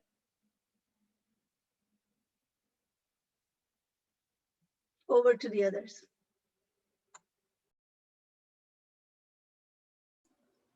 Does anybody else have a good recommendation? I'm going to answer Prasadji's question. Yes, that he's my husband. Amit Majmudar is my husband. Yeah. So I'm a little connected. No, so So what I was going to say is that I think there's a lot of good stuff out there. I think there's a lot of not so good stuff out there. And what Professor Juluri mentioned, that it's important to be able to sift through it. And I think, you know, if you kind of do a little bit of research and kind of check that out, it's good.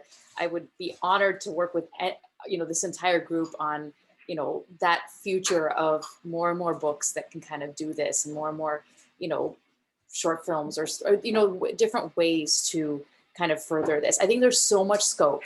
And I think the biggest thing is, as long as that perspective, at the way that you use Gnan, Dr. Kaipa, is like, if that perspective is right, then we won't kind of go down the wrong path with that into the future. So I think that's the biggest challenge. So.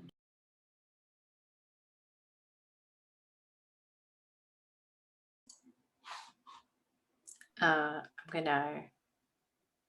gonna kind of pivot a little bit. So a couple people want to actually ask questions live. So one person who's been waiting is Rohini. Rohini, you could unmute yourself and ask your question.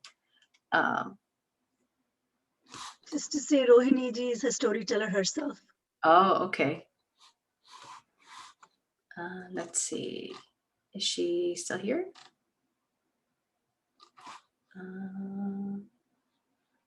Okay. I don't know if she's still here. Okay. So another person who wants to ask a question is Kundan Chabra. Kundan, do you want to unmute yourself and ask your question, please?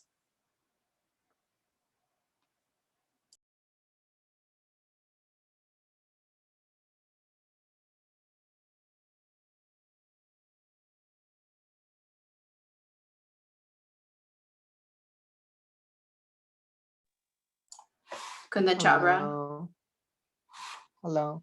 Hello. Yeah, I was wondering, well, I had two questions, but you could answer either one of them. One is like, how do you plan out your stories in advance before writing them? And the other is, how do you see the role of stories in pop culture to influence like systemic change and social change?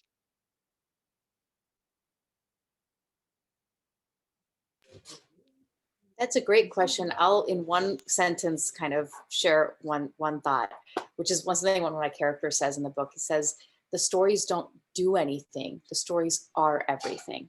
And I think if we can kind of keep that in mind, that the way we tell them and the layers we build into them can do a whole lot socially. In the end, it all comes down to the stories.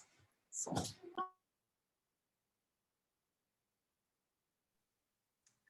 Yeah, I can answer like from a screenwriting perspective how I plan my stories. So there's a book called Save the Cat, and it's like a screenwriting book, and they outline how to tell the story. So it's for film, like feature films. So there's 3 acts in a feature film, and then there's certain points you have to hit. So there's like the point of attack, where the character's status quo changes and they're put into this new place and they have to decide whether or not they want to move forward. Then there's the lock-in, which is the decision has been made. There's no turning back. They're going to enter this new world. Something is changing in their life and they have to try to solve the problem, which is the main tension, which you have throughout the story. Then there's like the midpoint, which is the middle of the story where either it's a really high, really low. The book is called Save the Cat. It's a really popular book. It's probably available everywhere. Yeah, so you have the midpoint, and usually if the midpoint is at a high, then will end on a low. If the midpoint is on a low, the film will end on a high. And that's kind of how you structure it. So once you have those points, you can structure scenes around those points in the story. Yeah, and then I agree with Ami and a lot of what basically everybody was saying, that systemic change starts with, children. And I think like telling, simplistic stories and, holistic stories about different groups and stuff like that. Like I explained, like to kids when I taught at Leica, I just explained how stuff is unequal and two people can try really hard and be just as smart, but one person will kind of go ahead because they were born into a rich family or something like that. So I think like explaining that will help create change. And it kind of starts from a young age. So those are my 2 cents on that. Yeah, I'll address both the questions. So in terms of storytelling, I'm grateful for the behind the scenes insights, that we're talking about, because I think one of the problems with this age of easy consumption of media, including books on Kindle or just words on Twitter or WhatsApp, is a lot of people are functionally competent writers, but they don't often think about what happens backstage when you're a professional storyteller, whether a screenwriter or a novelist or a performer. The amount of work that goes into it, I think people don't often think about that. And all of us who are here, with some amount of work, know the struggles we go through and we still go through, to actually, words down on paper or on the screen. Uh, we struggle with all kinds of inertia, writer's block, dilemmas, at every moment. In terms of books, I mean, there's so many books on writing which I found helpful over the years. I guess, Stephen King's On Writing is a classic. And when I started writing Hanuman, I found the Sid Field book quite helpful as well. A friend of mine who teaches screenwriting in India recommended that to me, because Hanuman was new to me because I was used to writing literary novels, which are mostly inside people's heads. And now I had to write a story which would actually keep moving. And so when I started writing Hanuman, after a long time, I went and got myself a bicycle. So I just felt like I was moving. Yeah, and I know what Jyoti and Ami, both of you mentioned how much dance inspires you, and I think it really speaks. Your words have that dynamism and grace, and it really comes through. So I think one, I would ask everyone who wants to write or who just likes reading to pay more attention to the labor that goes into writing. And on that note, I'll segue into the second question I think Kundanji had asked, and which is, the power of stories in pop culture to bring about systemic change and so on. And I think this is where I have to say, the Hindu community is really on the back foot. And, and which is one of the reasons I was very excited about this panel when Jyoti ji asked me. And because I think it's really time for the creative storytellers and the scholars and artists to step up to the task. Because, there's a little saying, I'll quote my own book, Mythologist, the first one. The protagonist is in his teenage years, and his grandfather was a great movie maker, mythological movie maker, and living in semi-poverty and retirement, has just been approached by a group of politicians, because now SLM in the story, N.T. Ramarao in real life, has become chief minister of Andhra Pradesh. And these politicians have come to this boy's house, and they want his Tatagaru, his grandfather, to make some mythological movie where they can sort of, create a political momentum to defeat this NTR type character. Because NTR, as many of you know, played these great, devotional roles like Krishna and Rama. People voted for him, they loved him. So now the other party, the rival party, wants to get another old mythological movie out. And in this, it's a movie about a child goddess. So, a lot of Telugu politics references there. So anyway, the main saying I wanted to reference, this Pedda Tatagaru, big grandfather in the novel, the great movie maker, tells his grandson, when all these politicians come and go, he says, truth always brings power, but then power does not like truth. So I think that is a dilemma we see in the real world as writers, truth, and as Hindus as a community, perhaps, where we have our art, we have our yearning to tell our stories, and truth sort of brings power, and then the interests and entities which represent power inevitably turn on truth. And so, to put it in a less mystical fashion, I think the biggest challenge in terms of bringing about change, from particularly from a Hindu point of view, in the mainstream world, as Prasad Mahodaya said a little while ago, why is there no global Hindu vision? We are, very, very challenged on that, because how does one go global on one's own terms? Right? I mean, the biggest challenge right now is, first of all, the caste pyramid of the creative industries, the culture industries, as Ashka said earlier.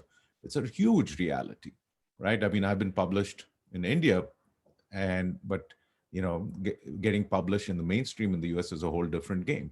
There's a huge amount of self-orientalism here, and academic studies it.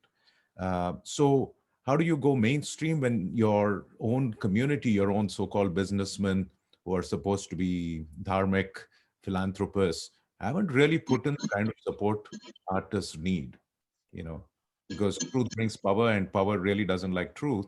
So what we're seeing, we've seen the last few years, is unfortunately, I think, very, very inadequate, because you're not going to get systemic change when all that writers get from businessmen are, Zoom talks and online talks, which people forget 2 days later.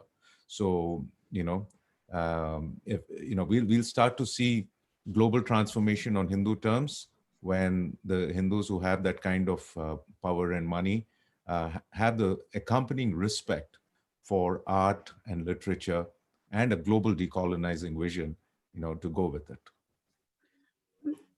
I'd like to just add one thing. I mean, I write two different types of stories. One is completely original, so it has everything.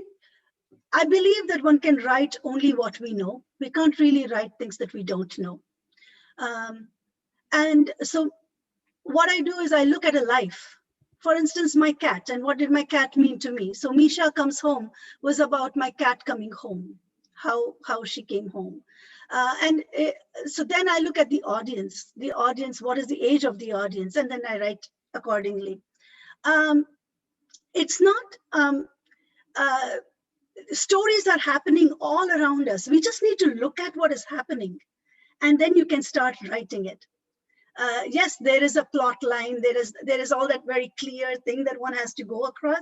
But life, our everyday life, actually follows that path. So if you just look at someone's life and just think about it, then you are going through across that complete path, and you are seeing the beginning and an end and the middle of a story in every scene of a person's life.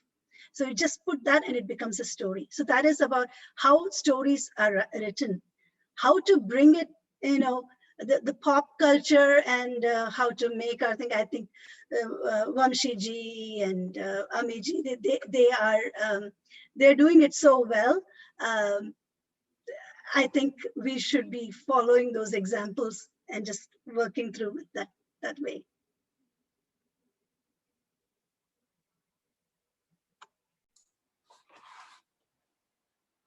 So I'm going to ask Rohini to unmute yourself and ask your question.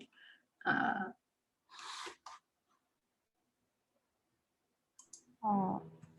namaste everybody.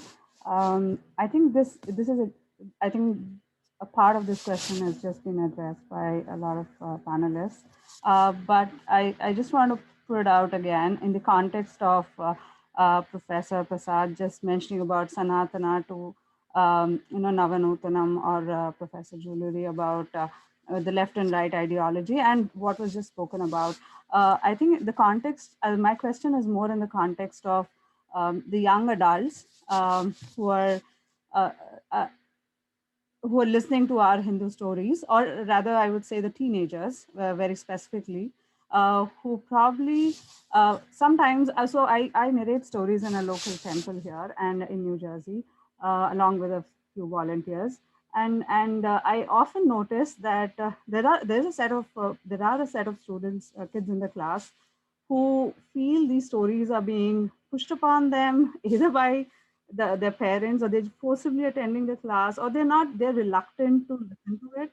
I feel And also because of that, there's a lot of explanation that goes into the story. Like a lot of times we're having to explain why does Ravana have 10 heads, for which you'll have to say, oh, it's symbolic, and it could be the confusion in his mind and a variety of things like that. But the same kids do not have questions where when George Lucas probably shows them a starship in the space, or a Harry Potter flying all over with a broomstick or whatever, like something like that, right? So my question is more in the perspective of a storyteller. Where do you draw the line? I feel being more creative when you say Pushpaka Vimanam, I don't want to translate it to be an aeroplane, right? And because I feel it's more than that. And also it allows that those creative juices to flow in your mind and the listener's mind, I feel. But sometimes just for it to be more convincing, just to say, oh, you know what, we, in our culture also, there are these fantasy stories, or more to it than just mythology, right? Mythology is just one aspect of the story, but there's more to the stories other than, I mean, more to it than just the mythological stories. So where do you draw a line? How do you draw a line? I mean, I love the way Amiji just put forth the story of the Krishna. I'm sure an adult who's grown up in India would have no problems and would completely love her narration. I'm sure somebody who has no idea but is an adult about in a Western culture with the right mindset will appreciate the story. But I see the problem with these teenagers who are probably in a state of confusion, or I don't know what. I don't have a teenager as my kid. My kid is still young, so I don't know how that works. But I feel sometimes as over explanation. Do you do that, or you just let it go? I mean, from a storyteller's perspective, how do you look at it? And from a story listener's perspective, what in your experience is probably going on in their mind? Sorry, that question was too long. No, it's a great question. If I can step in a little bit, I think it's a phenomenal question. I think it's something that we all wrestle with. I think there are a few thoughts I wanted to share. One is that, as Prasadji said, if you regurgitate a mango and shove it down their throats, no matter how delicious this mango, they're never going to like it. It's going to be like blech. So that's the first thing. So let them climb that tree, reach up, choose their own mango, and then enjoy it to its fullest. And so what does that involve for us? I think some of it is how we tell the story. So if we can tell it with, especially to a teenager, say, this is a mystery. This is better than Sherlock Holmes. This is layers and layers of meaning. And if you can take on the challenge, and if you can find out what this means, if you can be Indiana Jones and find that murti and find all the things that it represents, dust off all that guk on it and find out the magic within, then you own it, and then it's your treasure. So I think that's the first thing is the way that we tell it. And I think the other thing that goes on is, rather than over explaining, if we can give them a few guiding principles, this idea that our rishis, our sages, even Krishna said this Gita and then said, you know what, you decide, you figure out what you want to do. And if we can give them that ownership, that your culture, your Vedic culture, your Sanatan Dharma is what you find in it, but that it's based in intelligence, and it's based in absolute joy, fun, and play. If that convergence can come, then even a teenager is going to take it and run with it. So our responsibility is even greater as to how we tell it and how we give them the perspective to look at those stories. And so when I was writing Torchbearers, there were all these things I wanted to teach and share. And, my own kids and my husband all said, if the story is no fun, if the story doesn't just run, then none of that is going to matter anymore. So you'd rather tell this gorgeous, exciting story and let them pick that one amazing thought from it, and then it's theirs. And then that mango is fun for them to eat. So if that helps a little bit, but a great question, a great thing to think about. I think to build on what Ami, you just beautifully said, I'm actually having a conversation next week with North-South Foundation with some other people, because they, as you know, North-South Foundation people teach our Indian-American young children to prepare for all these geography B and spelling bee competitions. For past 10 plus years, Indians have been winning those competitions a lot. So as the North-South Foundation, they have been looking at, and recently there were a few more issues between the parents and children. There were a couple of suicides in the Indian teenagers because they couldn't take the pressure or whatever was going on, or they didn't become successful in the competitions that they participated. They decided their life is not worth it. So the key thing, what it comes down to, as Amit just pointed out beautifully, if you try to push it from top down, that becomes a religion. If you allow them to discover it from bottom up, it becomes spirituality. Especially the younger generation would love to find out and create their own rituals, their own simple ways of looking at it, connecting with it. And from that connection, they discover values. And values in action become principles of life. And from there, they find out the larger perspective, that becomes their authority. That might come from their peer group, that might come from teachers, that might come from parents, that might come from Upanishads, Puranas, it doesn't matter.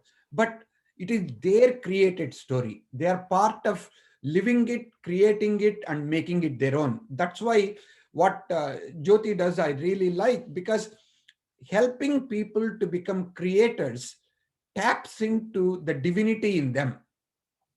But if we try to tell them, this is the way it is, this is the way you need to follow, this is the only way it is done, then it becomes commandments. Like, there is no difference between somebody telling you you live according to this or else. Then especially the millennials and especially the younger people will rebel, and actually the essence will be lost in that particular perspective. So if we take a kind of a waterfall model versus something else that is coming up, and if we allow them to discover it for themselves, if we can create that inquiry in them, if we can say something and leave some things unsaid and say, how would you end this story? So far, this is what we have come up with. Here are 3-4 different endings. This is what in management they call it scenario planning. So, these are 4 scenarios. Which scenario would you choose? And if you choose this scenario, would you say the other scenarios are wrong? Connect, like right now, considering that most of the video games are about scenarios, so essentially, you are giving them the opportunity to live it through or think it through and see what outcomes that come in, and let them come back and make the changes. That is how the system overall begins to, number 1, gets motivated, number 2, gets engaged, number 3, they understand different perspectives and they go through different experiences, and 4, they become the creators and storytellers themselves. That's what comes to my mind. Aashka, were you going to say something? Yeah, I was going to defend the American teenager, because I think that, like, obviously we're an other in America, so children are going to try to fit in with what their peers are reading and what they're watching, and a lot of the time it is Harry Potter and it is Percy Jackson, and it's not, these books that are already not in the mainstream. And so that's kind of why I think people say we're out of touch. Like, my generation is out of touch with like the traditions and stuff like that. But there is, we are American too. And that part of our identity exists. And it's not like, and to be put into a box is also wrong. So I think what was just said is really important, and I identify with that, because for me personally, like, I never rejected my culture, but now that I'm kind of away from it and I don't live with my family, I like want to go back and learn about it. And I'm willing to do that now. And I'm willing to read the material and all of that. So like, I think you just kind of have to let it be and see what happens, because some of my friends who are Indian, they have no interest in learning how to make Indian food or learning about the mythology or anything, but like, I'm personally interested, but I kind of seek it out on my own, and that's okay too. So it's just like, we're assimilating. That's inevitable when you move to another country, and preserving tradition is important, but I think it should be their choice on how they want to do it in their future when they have a family and stuff. Thank you. If Okay. may I just quickly add? Yeah, thank you. Yeah, no, I just want to add, no, this was a great question you had asked, and I think all of us as storytellers, as are thinking about this issue, and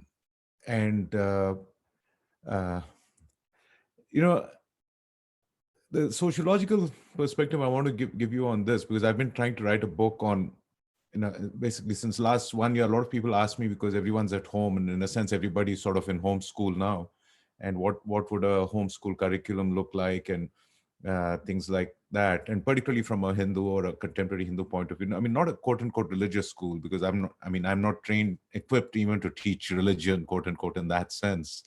And what I've been thinking about is that one of the challenges that's going on is most parents are not really equipped to be parents, and many of us are not equipped to be immigrant parents. We don't really have the sociological tools to be self-aware of why we came here, and what life is like for children who are growing up here, the history of the school system, the consumer culture, globalization. I mean, so many different things that are going on. So I think the big challenge, very simply is like this. For first generation immigrants, America is a career move. For our children, this is home, right? And so that is the big challenge, number one. And the second thing is, I think even though I find younger parents are a little more liberal and understanding, perhaps, we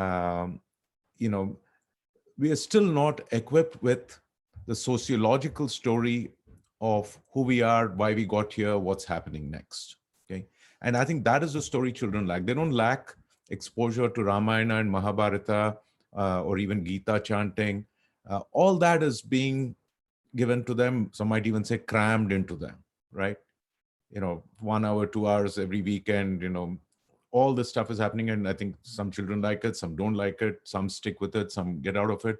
But by the time I think a child comes to college, because I teach in a liberal arts undergraduate college, and I've been talking to 18 to 22-year-olds for the last 20, 25 years of my life. And I love the conversations we have in our class about critiquing media, about critiquing systemic oppression, dreaming of a better world. And I find the conversations I have about Hinduism or our stories once in a while in our class so different from the way it's happening within the community, particularly within our WhatsApp groups and little quote unquote RW leaning, online spaces. And I think what is one trend I'm noticing is what was addressed in the question. I see an increasing anxiety among parents, and I think weekend Hinduism educators, to rationalize and justify these stories like Rama, the ideal manager. Why do you always need to have this meta story? We never had that meta story. When we watched Maya Bazaar, there was no meta story. When we are chanting any mantram, why do we need to think like, oh, is this making me smart, or is it going to make me win the spelling bee, or get me better grades? So we are unnecessarily layering on that thing with our anxiety. And and as Amiji said, it's like totally, the moment itself, the moment of engagement, the storytelling, enjoying the song together, the time together. And what I would do perhaps as I guess as a college educator is, if children ask that question, and I mean, half the question was answered right there, right? I mean, how come we don't say that about Harry Potter, but we are immediately saying, asking questions about what we are doing? Becoming self-aware, questioning ourselves, maybe we'll understand that we are dealing with decolonization issues. I mean, we're all just 2-3 generations out of being Macaulayed in a very, very bad way. And I think there were some survival strategies our parents and grandparents had in India at that time. And our survival strategy at the moment, frankly, we don't really have one. Our survival tactic is, from the time a child is born, win the spelling bee, top the SAT, get to the Ivy League, and also preserve Hinduism, don't become anti-national, whatever. So, I mean, these are just, I think, absurd things that are going on. The last data point I wanted to add, a couple of years ago, I was in India, and I was told stories very similar to what Prasad Mahodaya just told us. That in India, in very, very traditional, devout Hindu families, traditional as in, fairly not atheistic, from big religious organizations and things like that, they're facing these problems with children. And the gentleman the wise elder who told me this, also gave me the diagnosis.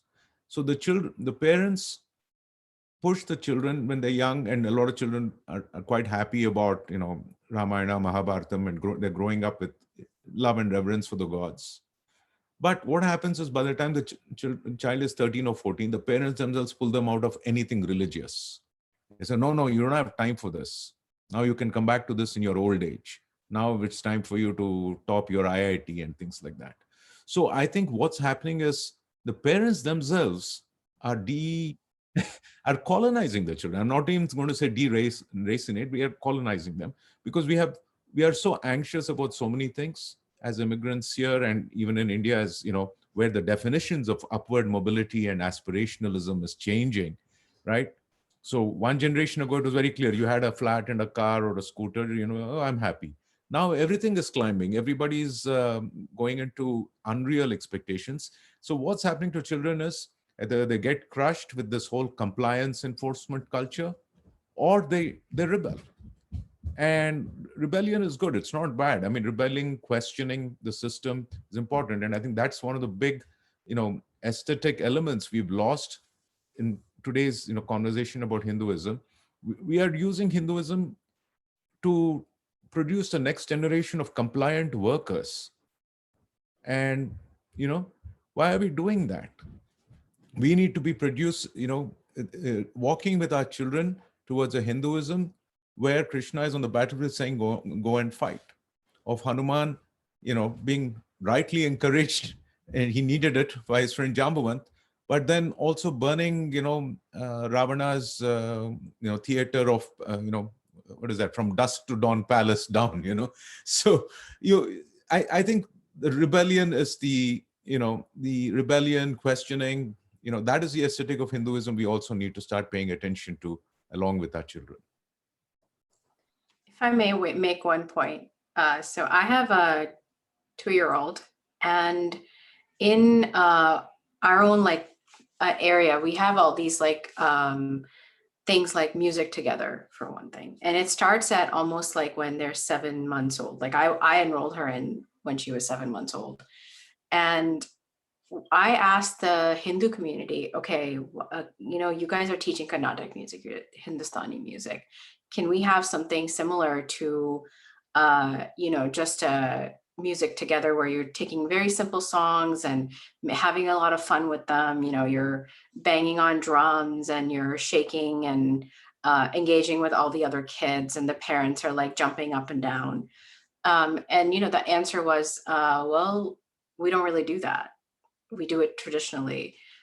So even for as parents, with young children, we actually don't have a lot of resources. And people are maybe trying to be a little too traditional. And I understand that from a diaspora perspective, the anxiety of, changing too much, not having roots. But I think from a mom's perspective of a young child, I feel like we need to adapt and make it fun. Like another thing was we go hiking a lot, and we see these troops where they take like these 2 to 4-year-olds on just simple hikes across bridges, and the teacher's actually telling them stories throughout the time. This tree had this event happen, and I kind of, when I participated, I made up a story about how, the tree was one with all the forest and life and all that. So you can weave dharma into everyday life, which I find that our community isn't thinking about. It's much more revolves around very traditional temple culture, which is great. That's also very important to keep, but we're not thinking about the larger, art and music and dance and what we're exposing our kids to, and not just in a bad way, just you know, like a lot of the stories are very Western in nature with like good and bad, where we could be telling a dharmic story, you know, where it's much more nuanced than just black and white, or we can be telling about how, you know, there's connection and all that. So just my mom perspective. Sorry, I'm the moderator, but had Oh, that is actually the mom perspective is the perspective, or the parent perspective is the perspective that I think one should be taking note of at all times. You see, as I'm growing older now, and with a grown-up children, um, I seem to think back to what my parents did with me. Okay, and I grew up away from Karnataka culture. I grew up in Gujarat, so I'm a Kannadiga. And there's a big difference between the North and the South in India, though it's almost like being an immigrant, okay? So, yes, we all know the Hindu stories and all that is the same, that is true, but there is still a lot of difference. Now, my parents were not, we did not do puja or anything in the house. Then how is it that I know the stories? What is it? We had a Kannada Sangha, and we used to go there. So my parents were also very keen, and she needs to know Kannada, all those kind of things. But it was never forced.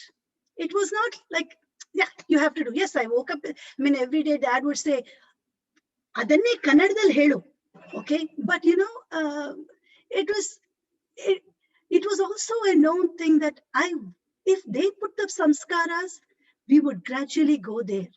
We will gradually reach that point.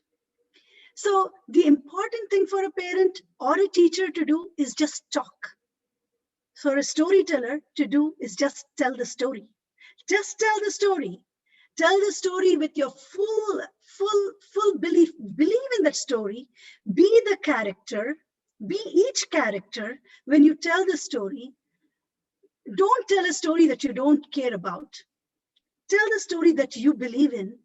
Your passion will reach out to your student, to your listener. It will reach out to your parent, your child, and the story will be told, and they will grasp whatever little their mind takes away from that.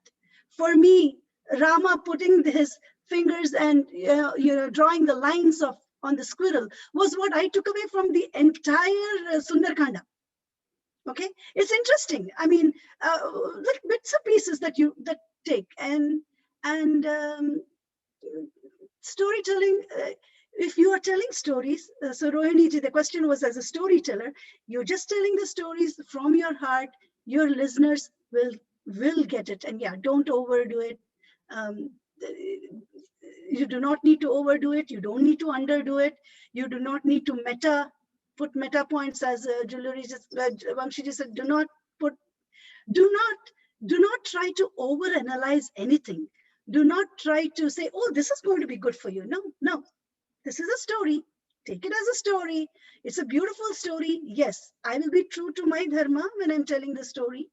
And my dharma is to tell the story. There is it.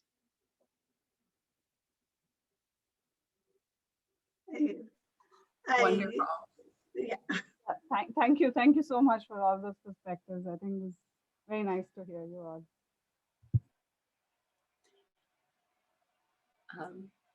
So we've actually gone quite over time. But this was a wonderful discussion. If anybody else has any questions, if you want, you can forward me those questions and I'll forward it to the panelists. You can, I'm taking notes on the chat, so you can just put your questions in the chat and I'll make sure to email them. And if you can just leave some contact information, that would be great too. Or you can go onto the Facebook event and leave your questions there. And we'll make sure to, whoever is targeted, whoever you want to ask that question to, I'll make sure to forward them those questions. But yeah, thank you so much. This has been a great panel. Happy World Story Day. please look out for the stories that we're going to be posting. We recorded 6 stories and we're going to be posting them on social media. So please do look out for those. And I think Jyoti also wants to add something. So I'm going to turn It was that just over. about the same thing. It is uploading. So I also have been having some technical problems in uploading those stories, but it says 20 minutes, it will be up.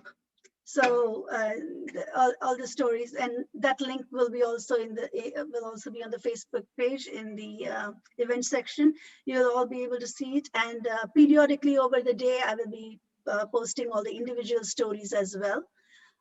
So yeah, happy World Story Days. Keep telling stories. Keep telling stories. Everybody. Thank you all. It was an honor.